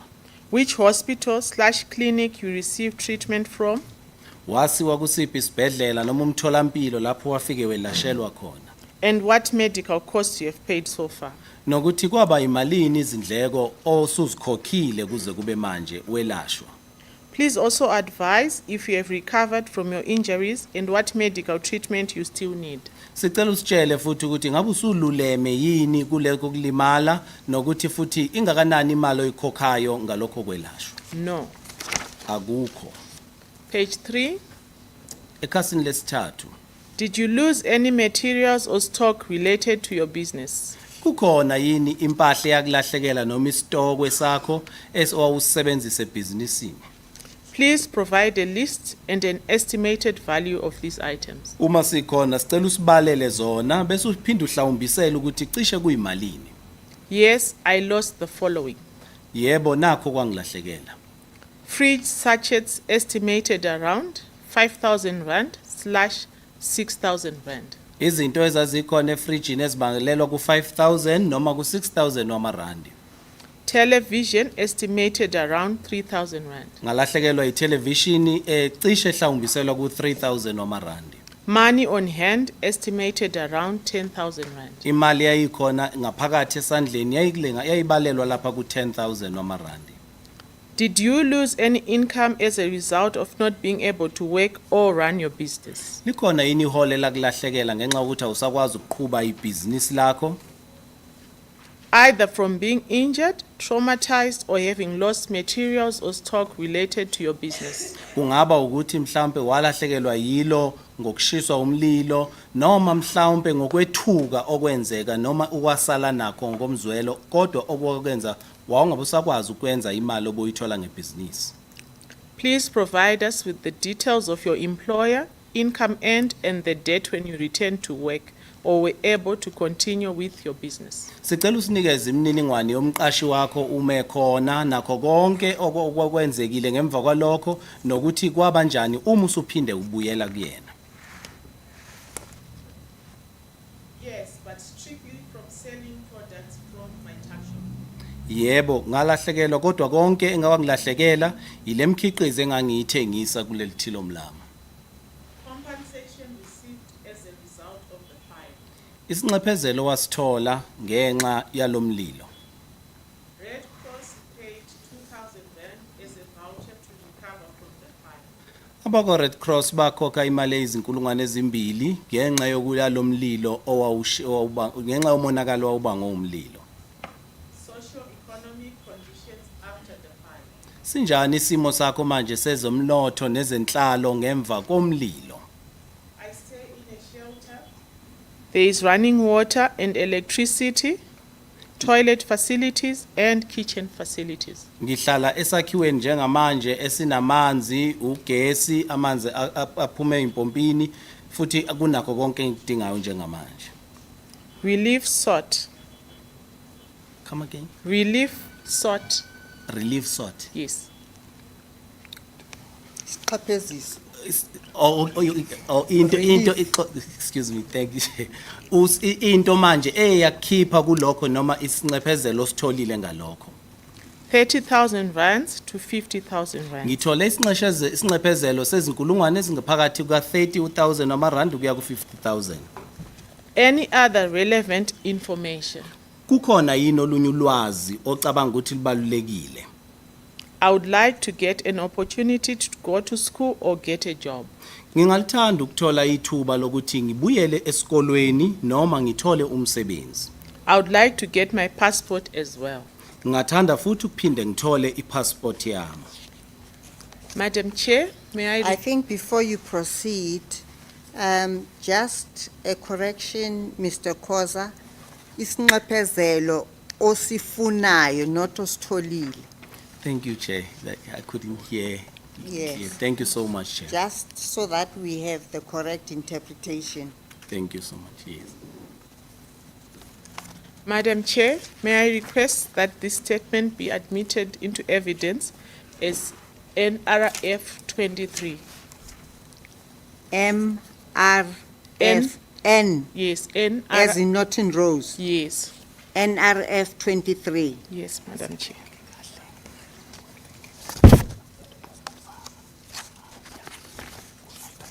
Page 4. Victim name. Vito Ramoshanisiwa. Temikosi Sitole. Temikosi Sitole. Address at time of fire. Address nkarhi wa ndzilo. Usindiso building in Albert Street. Muako wa Usindiso ka Albert Street. Current address. Address ya sweswi. Hoffland Park Community Center. Auckland Park Community Center. Nationality. Tiko ra ku tswariwa. South African. Mu Afrika Dzonga. Language. Ririmi. isiZulu, Xizulu English. na Xinghezi. Gender, Rimbewu male. I wa xinuna. Residence at the Usindiso building. Vutshamo Usindiso building. Started living there 2 years ago in September 2021. Sungule ku tshama kona hi December 2021. My family could not afford rent and so we moved to Usindiso. Ndyangu wa mina wu nga swi koti ku hakela rent kutani hi rhurhele ka muako lowu wa Usindiso. occupancy of your room/unit at the Usindiso building. ku tshama ka kamara kumbe muako lowu wa Usindiso. I was staying on the ground floor near the crash with my girlfriend, 20. A ndzi tshama ekusuhi ni crash ka ground floor ni munghana wa mina wa xisati. And my two sons, Bandile Sibiya, born 2021, Ni majaha ya mina mambirhi Bandile Sibiya la tswariweke hi 2021. and Kanyezi, who is 2 months old, in the one room. Ku nga Nkanyezi un'wanyana loyi a ri ni tin'hweti timbirhi. In the other room was my mother, Mapule Sitole, 52. Kamara leri n'wanyana ku ri mana wa mina Mapule. My sister, Nondumiso Sitole, 26. Ni sesi wa mina wa malembe ya 26 ku nga Nondumiso Sithole. And her children, Junior 10, Haiji 9, Kasi vana va yena un'wanyana a ri na malembe ya 10 un'wana a ri na malembe ya 9. Manele 2, and Tandi, who is 6 months old. Na Manele loyi a ri ni tin'hweti ta tsevu. What floor was your room/unit on? Xana mi tshama ka xitezi xihi kumbe kamara ra n'wina ri ka xitezi xihi? Ground floor on the crash side. A hi tshama eka ground floor kusuhi na le crash. Socio-economic conditions prior to the fire. Matshamelo ya ta economy ku nga si va na ndzilo. Renting with water and electricity and cooking facilities. A ku ri ku humesa rent hi kuma mati ni gezi ni swo sweka. My issue with that living situation was that the rent was not affordable. Xiphiqo hi matshamelo wo la ku ri leswaku rent a ni nga swi koti ku yi fikelela. Engagement with city officials or organs of state prior to the fire. Ku tirhisana ni swiyenge swa mfumo emahlweni ka ku tlhekeka ka ndzilo. No engagements with any public entities or representatives. Ku hava nkanerisano lowu veke kona ni vatirheri va rixaka kumbe vayimeri va rona. Narrative of events of the fire, 31 August 2023. Tlhandlamano wa swiendlakalo emahlweni ka ndzilo hi August. Sleeping at the time of the fire. Byetlelo emahlweni kumbe hi nkarhi wa ndzilo. I heard screams and woke up. Ndzi twe ku ri karhi ku huweleriwa hi nkarhi wa xiendlakalo xexo. I asked what was happening and people were shouting fire. Loko ndzi vutisa swa ku endleka yini loko va huwelela va ku ndzilo. People were shouting in Swahili that things weren't right. A va huwelela hi Xiswahili va vula leswaku swilo a swi tshamisekanga. My family and I went outside and saw large flames in the building. Mina ndyangu wa mina hi humele handle kutani hi vona malangavi ya ndzilo ka muako wolowo. In the center by the clinic side ground floor. Eka xivandla xa le kusuhi ni tliliniki eka ground floor. When standing, I witnessed people jumping from the windows.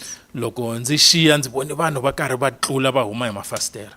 We realized that the fire was not just on Albert's side, but the whole building, including the Melrose side. Hi xi leswaku ndzilo lowu a wu nga ri ka tlhelo ra hina ntsena kambe a wu angarheli muako hinkwawo.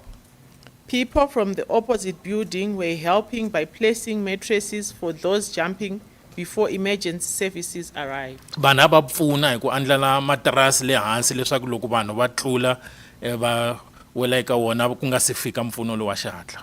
When emergency services arrived, they started spraying to lower the blaze, which was reaching the floor of the 4th floor at that stage.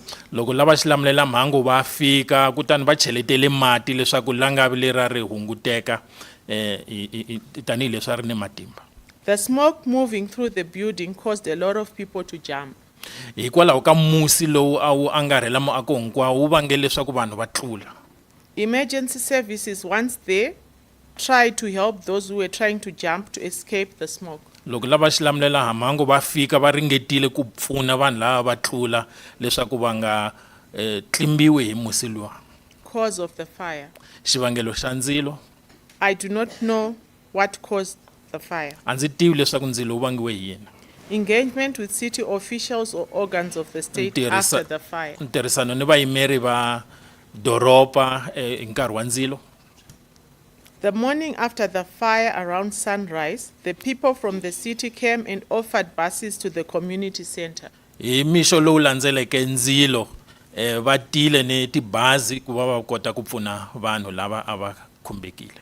Around a week after the fire, Home Affairs came and wanted to help those with burnt identity documents and by providing vouchers for groceries. Kwalomu ka vhiki endzhaku ka ndzilo va ka Home Affairs va tile ku ta pfuna hi ti-ID ni swin'wani leswi nga ta pfuna hi ti-grocer.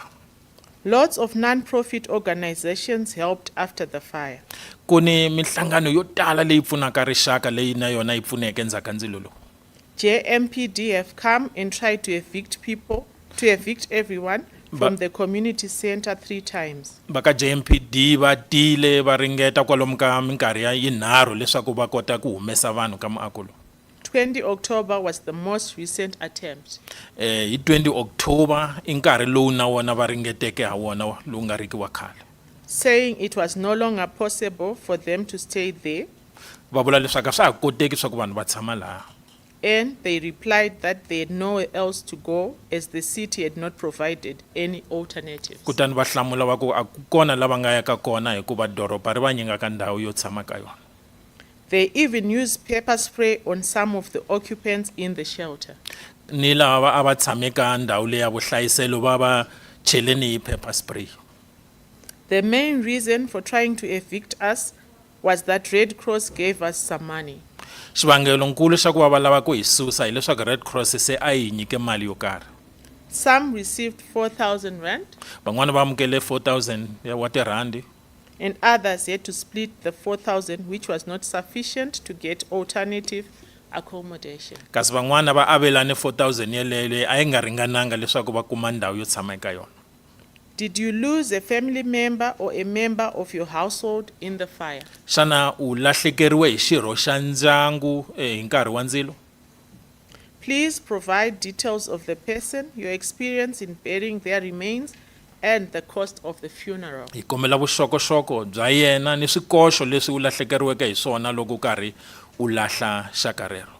Lost no one from my family. A ndzi lahlekeriwanga hi munhu endyangwini wa mina. Did you lose any of your belongings or were they damaged in the fire? Xana ku ni nhundzu ya wena n'wini leyi ku lahlekeriweke kumbe leyi tshweke eka ndzilo wolowo?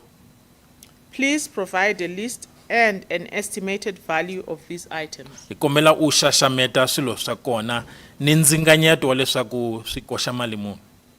In the following days, people entered the building and stole the rest of my possessions that were not burnt by the fire. I lost all my clothes. Eka masiku lama landzeleke ku ngheni vanhu va yiva nhundzu ya mina leyi a yi nga tshwanga kutani ndzi lahlekeriwe hi swilo swa mina hinkwaswo. Page 6. Tluka 6. Did you get injured by the fire or did you get injured trying to escape from the building? Xana ndzilo lowu ku vavisile kumbe u vavisekile loko u ringeta ku baleka eka ndzilo lowu? Please explain what your injuries are, what medical treatment you received, which hospital clinic you received treatment from. Kombela u hlamusela leswaku u vaviseke njhani, u ringete ku ya pfuniwa hi mukhuva wihi ni xibedhlele lexi kumbe tliliniki u yeke eka yona. And what medical costs you have paid so far. Ni swikoxo swa vutshunguri leswi u swi hakeleke ku fikela sweswi. Please also advise if you have recovered from your injuries and what medical treatment you still need. Naswona hi byele leswaku xana se u horile ka ku vaviseka ka wena ni leswaku u pfuniwe njhani hi ta vutshunguri. No injuries or hospital expenses for me or my family. Mina ni ndyangu wa mina a hi vavisekanga naswona ku hava swikoxo swa ta vutshunguri. Did you lose any materials or stock related to your business? Xana ku ni nhundzu yo karhi leyi ku lahlekeleke leyi khumbaka bindzu ra wena? Please provide a list and an estimated value of these items. Hi kombela u xaxameta swilo swa kona ni ndzinganyeto wa leswaku i mali muni swilo sweswo. I lost my CDG equipment as I work as a DJ when I'm hired for events. Ndzi lahlekeriwe hi nhundzu ya mina ya CDG hikuva ndzi tirha tanihi DJ loko tshuka ku va ni tiphati kumbe swiendlakalo swo karhi. The estimated cost of the equipment is 12,000 rand. Kutani ndzinganyeto wa swikoxo swa kona i mali ya 12,000 rand. This was my main form of employment and I can no longer perform at events. A ku ri ntirhonkulu wa mina wolowo kutani sweswi loko ku ri na swiendlakalo a ndza ha koti ku ya kona. Did you lose any income as a result of not being able to work or run your business? Xana u lahlekeriwe hi mali yo karhi leyi a yi nghena hikuva u nga ha swi koti ku endla bindzu ra wena? Either from being injured, traumatized, or having lost materials or stock related to your business. Hikwalaho ka ku va u vavisekile kumbe xana u titwa u ri ni xiviti hikwalaho ka ku vaviseka kumbe hikwalaho ka ndzilo lowu wa muako lowu? Please provide us with details of your employer, income earned, and the date when you returned to work or were able to continue with your business. Kombela u hi nyika mavito ya muthori wa wena siku leri koteke ku tlhelela ha rona entirhweni loko swi ngo kumbexana u tlhele u tekiwa leswaku ya emahlweni ni ntirho. I lost my CDJ equipment estimated at 12,000 rands. Performing at gigs was my main form of income. Ndzi lahlekeriwe hi nhundzu ya mina ya vu CDJ leyi yi ringanyetiwaka kwala ka 12,000 hikuva a ku ri ntirhonkulu wa mina wolowo kuva ndzi va DJ. I would perform around 7 times a month, being paid 1,500 rand per 2-hour set. A ndzi performa kumbe ndzi endla leswi minkarhi wa kolomu ka nkombo hi n'hweti kutani nkarhi ni nkarhi loko ndzi rhambiwile ndzi vitaniwile a ndzi hakeriwa kwalomu ka ma 1,500. I have not been able to continue working without my equipment. Tani leswi nhundzu ya mina ndzi nga riki na yona a ndza ha swi kotanga ku ya emahlweni ndzi tirha. Compensation received as a result of the fire. Ku khensiwa kumbe ku amukerisiwa swo karhi hikwalaho ka ndzilo.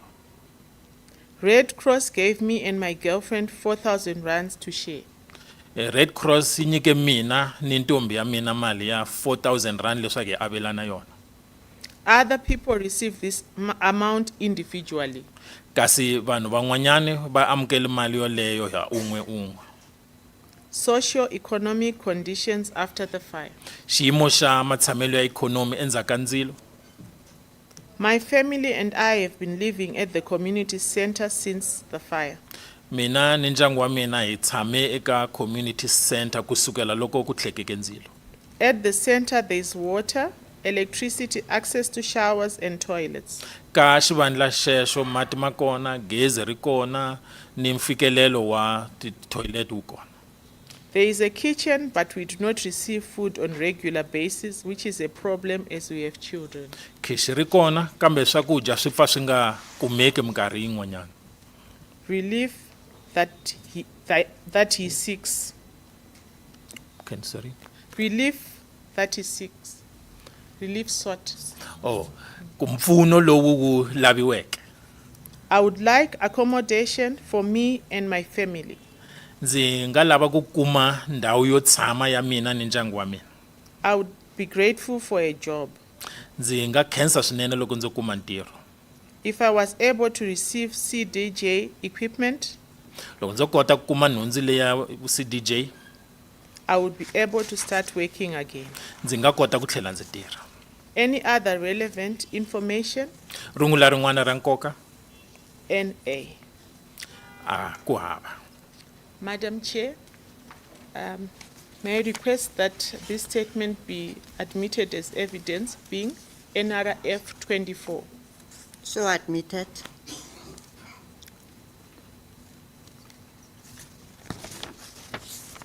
Page 7. Victim name Hassan Ramadan. Umuntu lapha oyisulu Hassan Ramadan.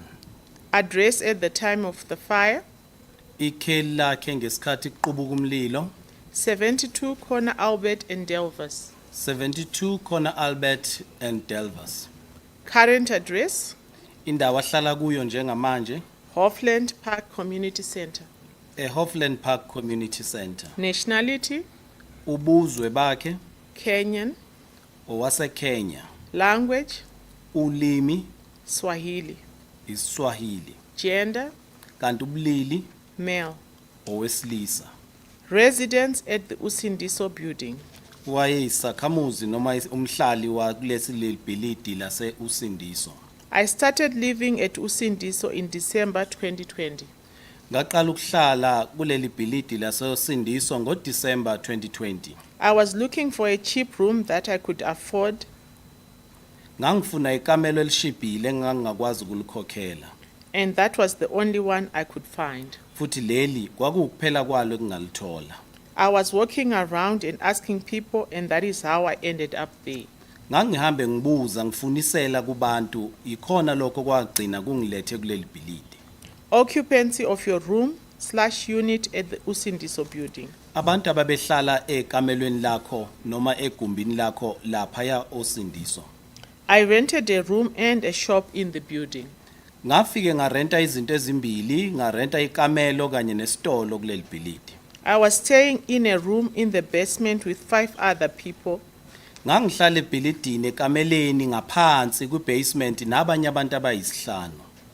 Namely, my girlfriend Tobela Biela, Oqala kwakuyintombi yami uThobela Biyela, Tobela's 2 children, kube izingane ezimbili zika Thobela, and my friends Andile Msimela and Wanele. kanti bese kuba abangani bami uAndile Mzimela kanye noWanele. What floor was your room/unit on?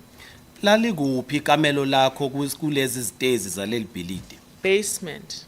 Mina ngangihlala ngaphansi noma ngaphansi kwesakhiwo noma kubasement. Socio-economic conditions prior to the fire. Isimo sezenhlalo mnotho ngaphambi kokuthi kuqala umlilo. We had electricity in the room, but we collected water from outside. Sasinawo ugesi ekameleni lethu kodwa amanzi sasiwakha ngaphandle. We had a kitchen in the room, and I cooked my food there. Sasinekhishi ngaphakathi ekameleni lapho engangiphekela khona ukudla. My concerns were that there was a lot of police presence in the building, Into nje yayingikhathaza ukuthi kwakugcwele amaphoyisa ebhilidini. and there was a constant threat that water supply would be cut off. Futhi kwakukhona okushiwoyo ukuthi kungenzeka amanzi anqanyulwe. Engagement with city officials or organs of the state prior to the fire. Ukuxhumana nezikhulu zedolobha noma inhlaka zikahulumeni ngaphambi kokuba kuqubuke umlilo. No, I never raised my concerns because I was just a tenant.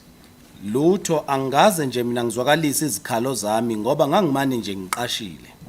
Narrative of events of the fire, 31 August 2023. Nakho kukulandisa okwenzeka ngomlilo owaqubuka ngomhla ka31 August 2023. On the night of the fire, someone was shouting in Zulu that there was a fire. Ngobusuku kwaqubuka ngawo umlilo kukhona umuntu wayememeza ngolimi lwesiZulu ethi kukhona umlilo. But I did not understand because I do not speak Zulu. Kodwa ngangingamuzi ukuthi uthini ngoba angilwazi ulimi lwesiZulu. My girlfriend woke me up. Intombi yami yabe isingivusa. I went out of the room and I saw a big heavy black smoke. Ngaphumela ngaphandle, uma ngiphumela ngaphandle ngabona intuthu enkulu eyayiqubuka lapho. People started shouting and running, trying to get out. Abantu babezama bememeza bezama indlela zokuphuluka indlela baphume. I went back into my room to put on clothes, and then the fire started spreading in my room. Ngazama ukubuyela endlini ukuze ngigqoke nangaleso sikhathi umlilo wawusuqala ukungena phakathi usabalala ekameleni lami. I went out to try and fetch the fire hose to put out the fire in my room, but I had to leave it as it was too heavy to carry. Ngazama ukuphumela ngaphandle ngidonsa ipayipi elalinamanzi ukuze ngicishe umlilo wawungaphakathi ekameleni lami kodwa leli payipi lalisinda kakhulu. I went back outside. Ngabe sengiphumela ngaphandle. Then I heard people shouting because the first floor door was locked. Ngezwe abantu belokhu bememeza ngenxa ukuthi umnyango ongenela isitezi sokuqala wawukhiwe. We tried to break the lock, but the smoke started choking us. Sazama ukuyiphula leyo ngidi yayikhiyile kodwa intuthu yaqala ukusivimbanisa. I went down to check for someone with the key, but I could not find anyone. Ngazama ukwehla ngiphume ngiyofuna umuntu owayephethe isikhiye kodwa ngitholanga umuntu. My brother broke the gate. Umfowethu waliphula leli sango. And people started coming out and we helped each other. Abantu baqala ukuphumela ngaphandle saqala ukusizana. We tried to remove as much as possible. Sazama ukusiza abaningi ngakunokwenzeka. Cause of the fire, Imbangela yomlilo I do not know. angiyazi. Engagement with city officials or organs of the state after the fire. Ukuxhumana nedolobha noma izinhlaka zikahulumeni ngemva komlilo. No, the officials were there, but I did not engage with them. Cha akukho. Zazikhona zona izikhulu zikahulumeni kodwa ngizange ngikhulume nazo. Did you lose a family member or a member of your household in the fire? Ukhona yini ilungu lomndeni noma isihlobo sakho esalahlekelwa ukuphila kwaso ngenxa yalomlilo? Please provide details of the person, your experience in burying their remains, and the cost of the funeral. Sicela usinikeze amagama abo, uphinde usinikeze nemininingwane yezindleko zomngcwabo uma zaba khona. I lost 4 friends who were like brothers to me. Ngalahlekelwa abangani bami abane ababefana nabafowethu kumina. I do not know about the funeral arrangements. Angazi kodwa ukuthi zahamba kanjani inhlelo zabo zomngcwabo. Did you lose any of your belongings or were they damaged in the fire? Ikhona impahla yakho eyalahlekela noma yalimala ngenxa yomlilo. Please provide a list and an estimated value of these items. Sicela usinikeze uhlu lwayo uma ikhona bese uphinde uhlawumbisela ukuthi ingabe yayimalini. I lost all my belongings and everything in my room and shop. Ngalahlekelwa yikho konke okuyimpahla yami kokubili ekameleni engangihlala kuyo kanye nasesitolo.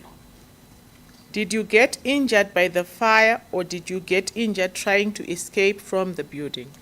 Ingabe umlilo wakulimaza yini noma mhlawumbe walimala ngesikhathi uphula kundlela uzama ukubaleka ebhilidini? Please explain what your injuries are, what medical treatment you received, which hospital/clinic you received treatment from, and what medical costs you have paid so far. Sicela usichazele ukuthi walimala kuphi futhi izindleko zokulimala kwakho zaba ngakanani, welashelwa kusiphi isibhedlela noma umtholampilo. Please also advise if you have recovered from your injuries and what medical treatment you still need. Sicela usitshele futhi ukuthi ingabe usululeme yini ekulimaleni kwakho nokuthi kuphi ukwelashwa osakudinga. I lost a tooth in the fire, but I had it replaced by a doctor on Delver Street. Ngalahlekelwa izinyo kulomlilo kodwa kadinga ulibonga usiza udokotela ukulibuyisela eDelvis. Did you lose any materials or stock related to your business? Ikhona yini impahla yakhe yakulahlekela noma isitokwe sakho sebhizinisi? Please provide a list and an estimated value of these items. Sicela usibalele leyo mpahla bese uphinde uhlawumbisela ukuthi kwakuyimalini. I lost everything. I do not have a list, but it is about 15,000 rands worth of stock. Kwalahleka konke. Anginalo uhle ngalibeka kodwa nje sesisonke isitokwe sami silinganiselwe inkulungwane eziyishumi. Did you lose any income as a result of not being able to work or run your business? Likhona yini iholo elikulahlekele ngenxa yokuthi awusakwazi ukusebenza noma ukuqhubha ibhizinisi? Either from being injured, traumatized, or having lost materials or stock related to your business. Mhlawumbe ke ngenxa yokulimala noma ukushaqeka osale ususele nakho noma ngenxa yokulahlekelwa isitoko sebhizinisi lakho. Please provide us with details of your employer, income earned, and the date when you returned to work or were able to continue with your business. Sicela usinikeze imininingwane yomqashi wakho nosuku futhi owabuyela ngalo emsebenzini nayo yonke imininingwane ethinta ibhizinisi lakho uma usubuyela kumqashi. Yes, I lost a lot. I was self-employed. Ngalahlekelwa yikho konke ngoba ngangizisebenza. I owned a shop in the 2nd floor of the building. Nganginesitolo lapha esitezi sesibili ebhilidini. I lost all my savings because I did not have a bank account. Ngalahlekelwa iyo yonke imali engangiyongile ngoba ngangingenalo phela iaccount yasebhanki. So I saved my money in cash in my room. Ngakho imali yami yonke ngangiyigcina iwucash ngaphakathi ekamelweni lami. I have not been able to restart my business. Angeke ngisakwazi ukuthi ngiphinde ngikwazanga ukuphinde ngiqale phansi ibhizinisi lami. compensation received as a result of the fire. Isinxephezelo esatholwa ngenxa yalomlilo. I received 2,000 rands from Red Cross via e-wallet. Ngathola i-2,000 rand noma inkulungwane ezimbili zamarandi zivela kwi-Red Cross eyathunyelwa nge-e-wallet. Socio-economic conditions after the fire. Isimo senhlalo mnotho ke manje ngemva komlilo. Since the fire, we were taken to the new shelter.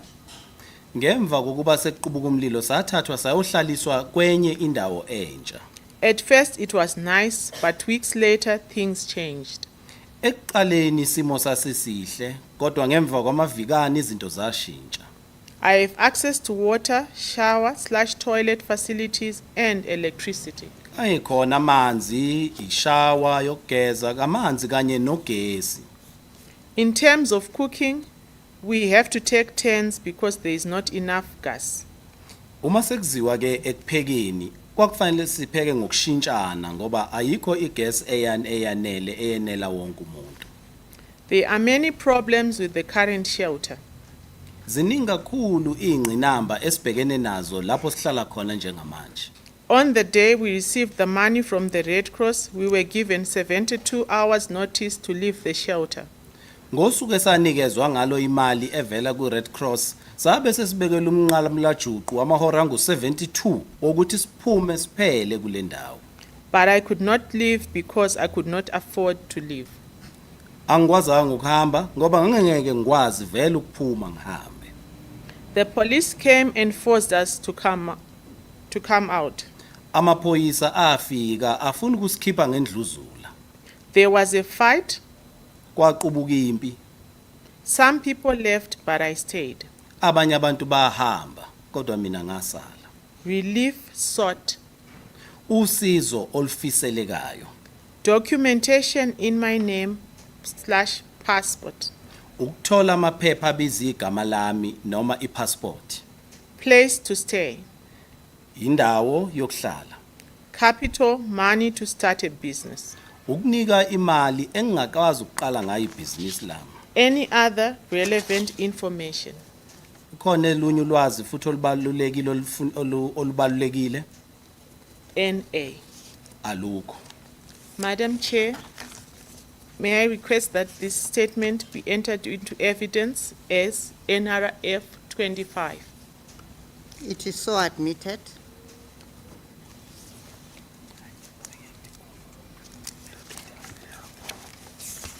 Page 10. Tluka 10.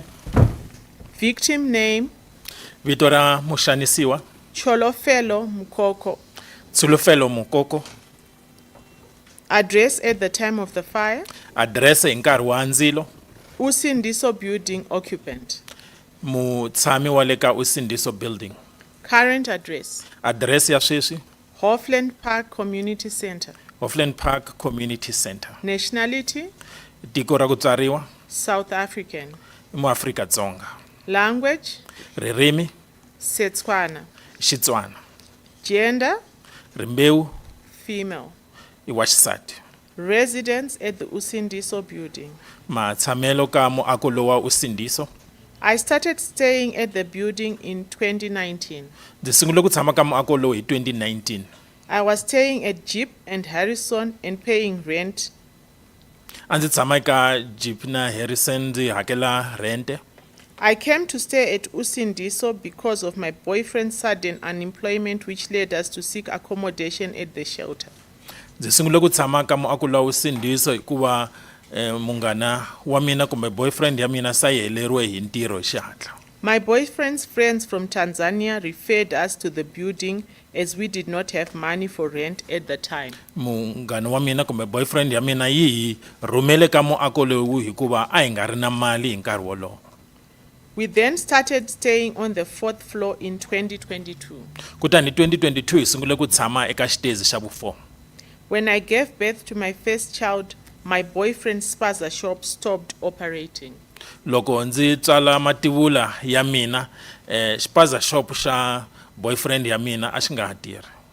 Occupancy of your room/unit at the Usindiso building. ku tshama eka kamara kumbe ndhawu yo tshama laha ka Usindiso building. I was staying with my boyfriend, Idi Rajib, and a child 6 months old. A ndzi tshama ni boyfriend ya mina Idi Rajib ni n'wana wa mina. What floor was your room unit on? Xana kamara ra n'wina ri le ka xitezi xihi? 4th floor. A ri ka xitezi xa vu-4. We were staying at a different location, but in the CBD. A hi tshama eka ndhawu yin'wanyana kambe kona la ndzeni ka doroba. We moved to the building in 2019 and occupied 2nd floor where we operated a spaza shop. Hi 2019 loko hi fika ka muako lowu a hi tshama ka xitezi xa vumbirhi laha a hi ri ni spaza shop kona. Our baby was born in 2023. N'wana wa hina u tswariwe hi 2023. That is when the economic conditions changed. Xiyimo xa ikhonomi xi cince kwalano. And we had to move to the higher floor, 4th floor. Kutani hi boheke ku va hi rhurhela ka xitezi lexa vu-4 xa le henhla. Where we were paying 1,500 rands. Laha a hi hakela 1,500. We were paying rent to a guy by the name Magolide. A hi hakela rent ka jaha rin'wana va nge Magolide. The person they were paying rent to was not staying in the building but was staying at Tembisa, and his wife is Mbali. Munhu loyi a nga tshami ka muako lowu a tshame Tembise kasi nsati wa yena i Mbali. The electricity was self-connected. Gezi ra kona a ri va ra ku ti connectela hi vun'wini. We did not have water in the building, but we were using water coming from the fire extinguisher pipes around the building. A ku nga ri na mati ka muako lowu kutani a hi tirhisa mati ya tiphayiphi letiya to tima ndzilo. The fire extinguisher pipe was not easily accessible. Tiphayiphi toleto to tima ndzilo ti nga fikekeleleki hi ku olova. And we had to have a tool to open it, which was not possible due to the panic of the fire. A ku fane ku tirhisiwa xo karhi ku va yi pfuriwa kutani swi nga koteki hikwalaho ka ku chuha loku vangiweke hi ndzilo. The water from the fire extinguisher pipes was also used to flush the toilets. Kasi wona mati wolawo ya tiphayiphi leto tima ndzilo a ma tlhela ma tirhisiwa ku flusha titoilet. Engagement with city officials or organs of the state prior to the fire. Ku tirhisana ni vayimeri va doroba emahlweni ka ndzilo. Had no engagement with any officials prior to the fire. Ku hava ntirhisano lowu ni veke na wona ni vayimeri va doroba emahlweni ka ndzilo. Narrative of events of the fire, 31 August 2023. Ntlhandlamano wa swiendlakalo emahlweni ka ndzilo lowu veke hi August 2023. On Wednesday, the day moved fast, and during the day, I was with my boyfriend and child. Hi ravunharhu rero siku ri hatlisile swinene kutani a ndzi ri ni munghana wa mina. And we were speaking about someone and we had a laugh. A hi bula hi munhu un'wana hi tihlekela. Then later my boyfriend was drinking and was drunk.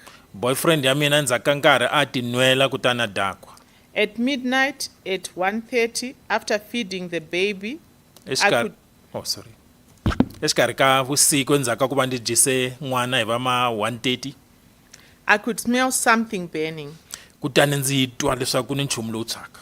I then went to the bathroom and saw red flames coming from the fire. Kutani loko ndzi ya ebathroom ndzi vona leswaku ku ni mahalangavi ku ni ndzilo. And woke up my boyfriend, got dressed and took my baby. Kutani ndzi pfuxa boyfriend ya mina ni n'wana kutani ndzi ambala. And the baby's bag, and that's all I took with me. Kutani ndzi teka nkwama wa timpahla ta n'wana wa mina hi swona ntsena ni nga swi teka. I then went to try and assist my neighbor who had a disabled child. Ndzi ringete ku ya pfuna muakelani wa mina loyi a ri ni n'wana wa vutsoniwa. We tried to use the usual steps. Hi ringete ku tirhisa switepisi swa ntolovelo. And then, due to there being a lot of smoke, they had to go and use the stairs behind the building. Kambe hi mhaka leswi musi a wu ri wukulu swinene ku tirhisiwe switepisi leswi a swi ri endzhaku ka muako. My neighbor also managed to escape along with the child. Muakelani wa mina na yena u swi kotile ku va baleka swin'we ni n'wana. Cause of the fire? Xivangelo xa ndzilo?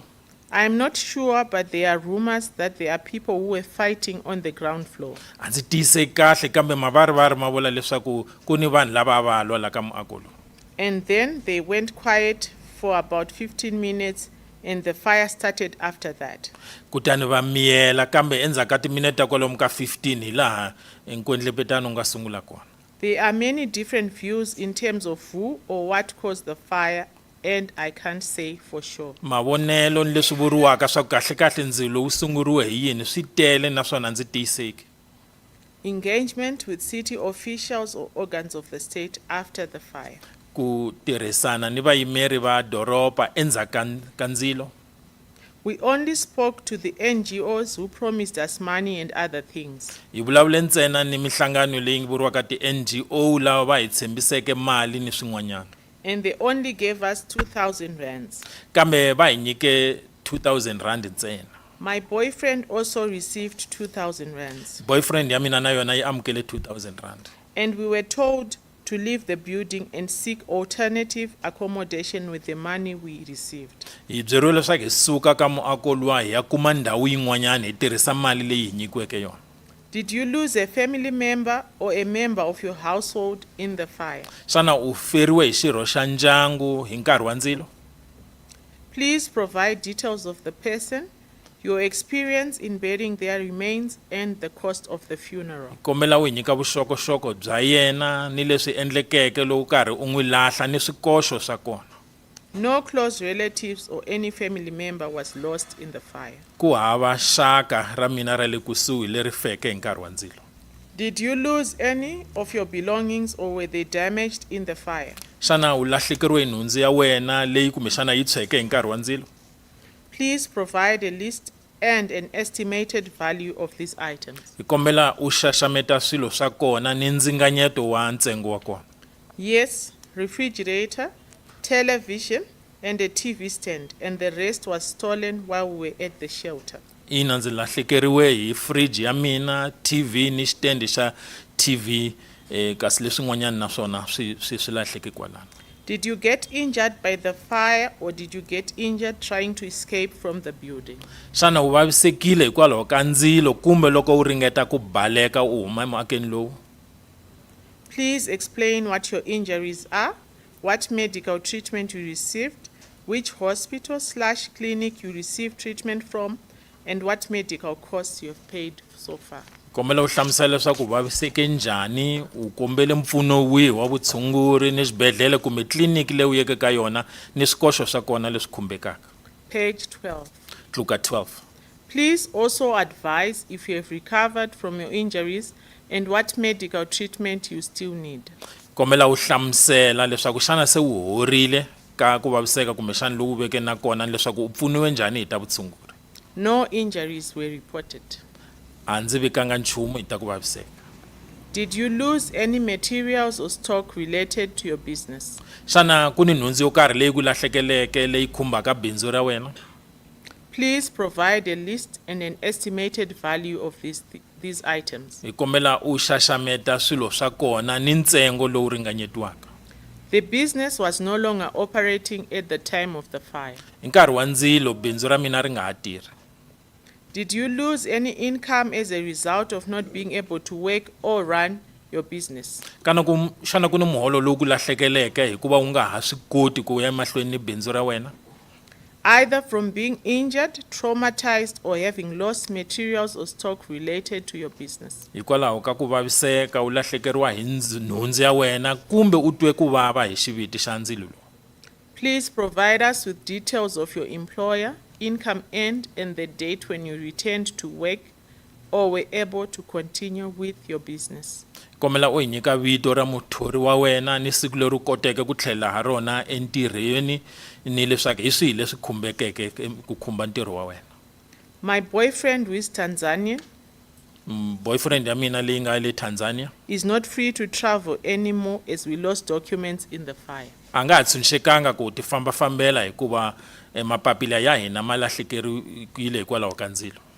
Compensation received as a result of the fire. Mpfuno lowu u amukeleke hikwalaho ka ndzilo. We received 4,000 rands as a household from Red Cross. Hi amukele 4,000 rand yo hi pfuna yo huma ka Red Cross. Socio-economic conditions after the fire. Matshamelo ya xiyimo xa ikhonomi endzhaku ka ndzilo. We rely on donations from the shelter Hi tshembe minyikelo leyi humaka eka shelter and are also experiencing financial difficulties with raising our 6-month-old. naswona swa hi tikela hi tlhelo ra timali ku kurisa n'wana wa hina wa tin'hweti ta tsevu. Relief sought. Mpfuno lowu laviwaka. We are seeking accommodation that is safe, Hi lava ndhawu yo tshama leyi sirhelelekeke, with a conducive environment for our child. leyi nga ni ndhawu leyi fanelekaka n'wana wa hina.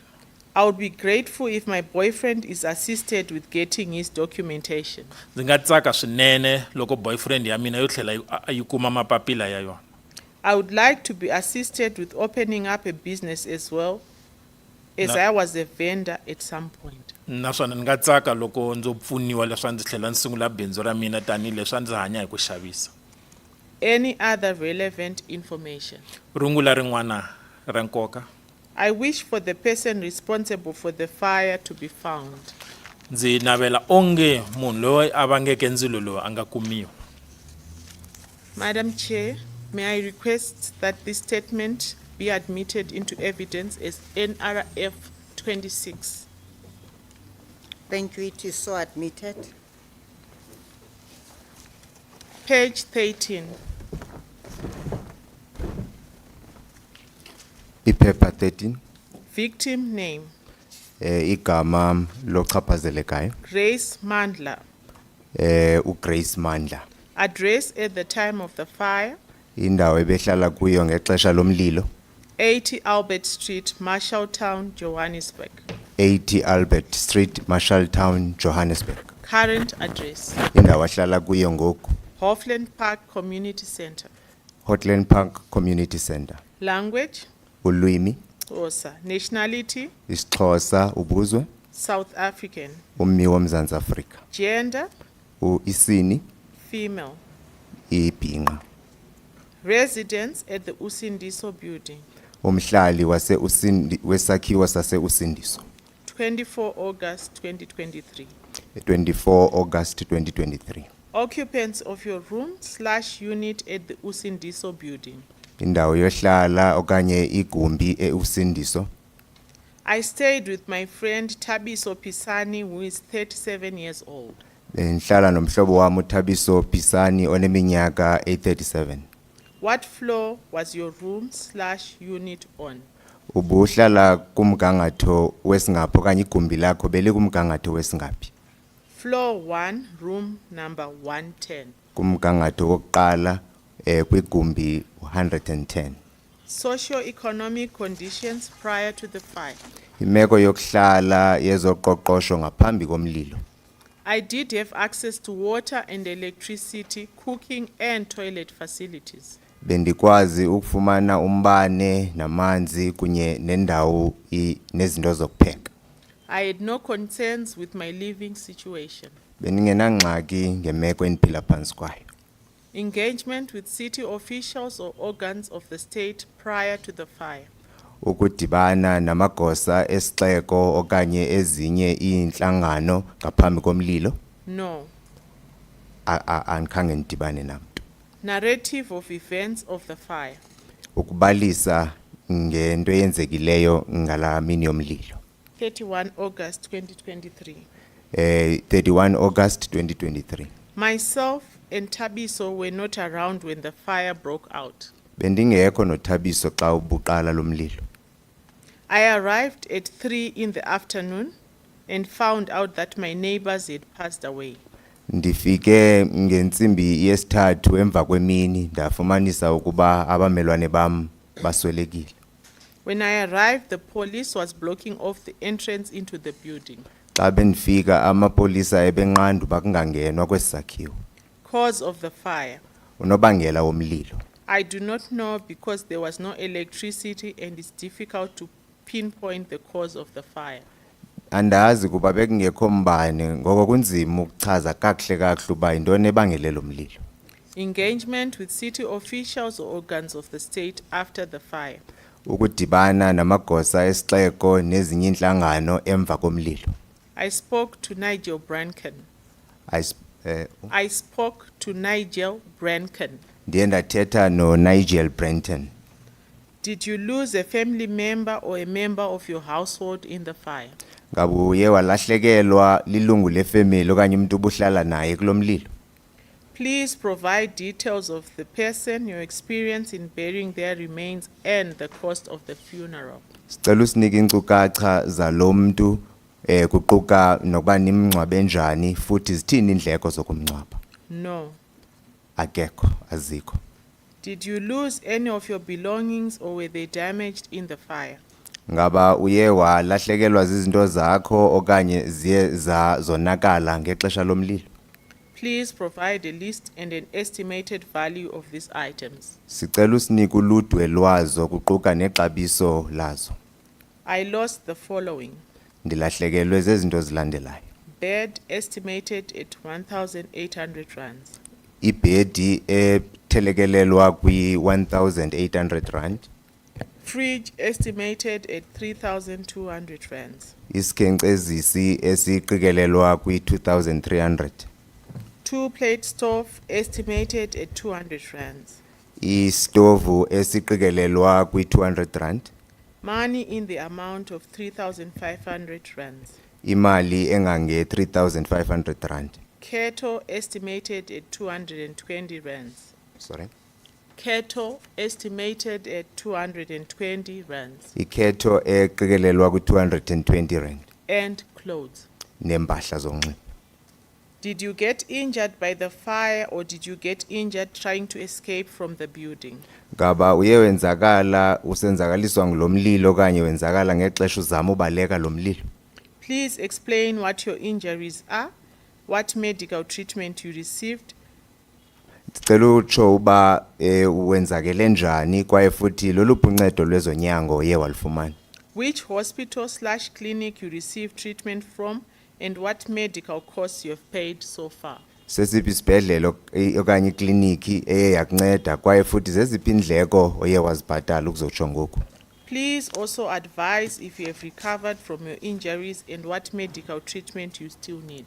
Cela utsho uba mhlambi uye waphila koku kwenzakala futhi loluphi uncedo lwezonyango lufumeneyo? No, I was not around. Andenzakalanga kuba bendingekho.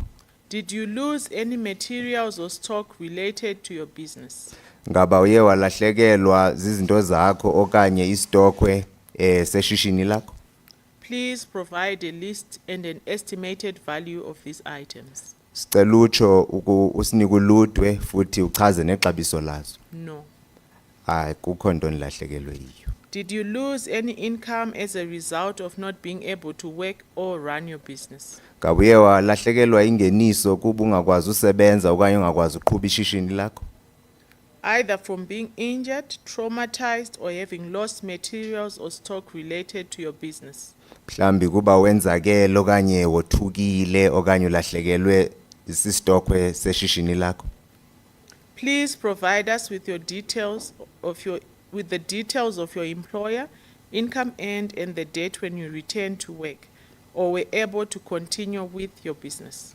Sicela usichazele ukuba ubusebenza phi futhi ngibani igama lomqeshi wakho netyala mhlambo onalo izinto oye ozidingayo ngaphambi koba xa ubuyele emsebenzini?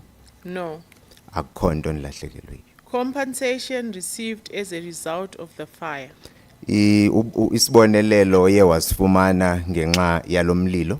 I did not receive any money. Akukho mali ndiyifumeneyo. Socio-economic conditions after the fire. Imeko yokuhlala yezoqoqosho emva komlilo?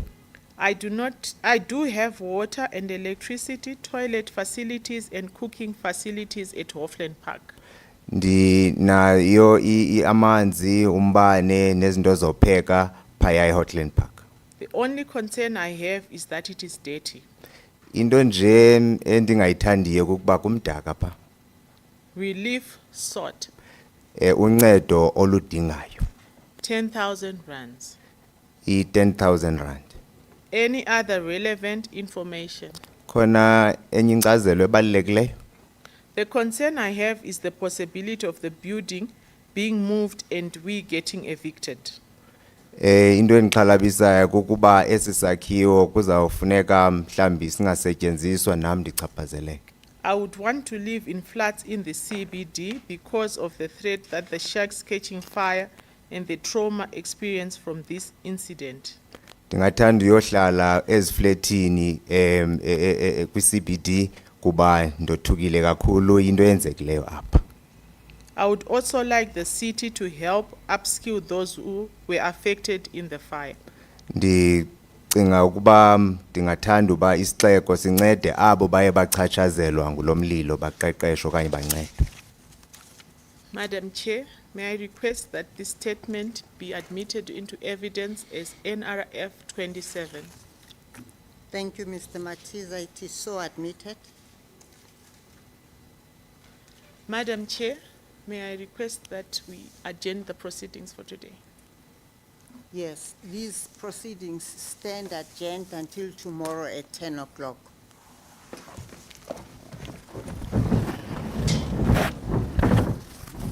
Brian, can you see me in chambers?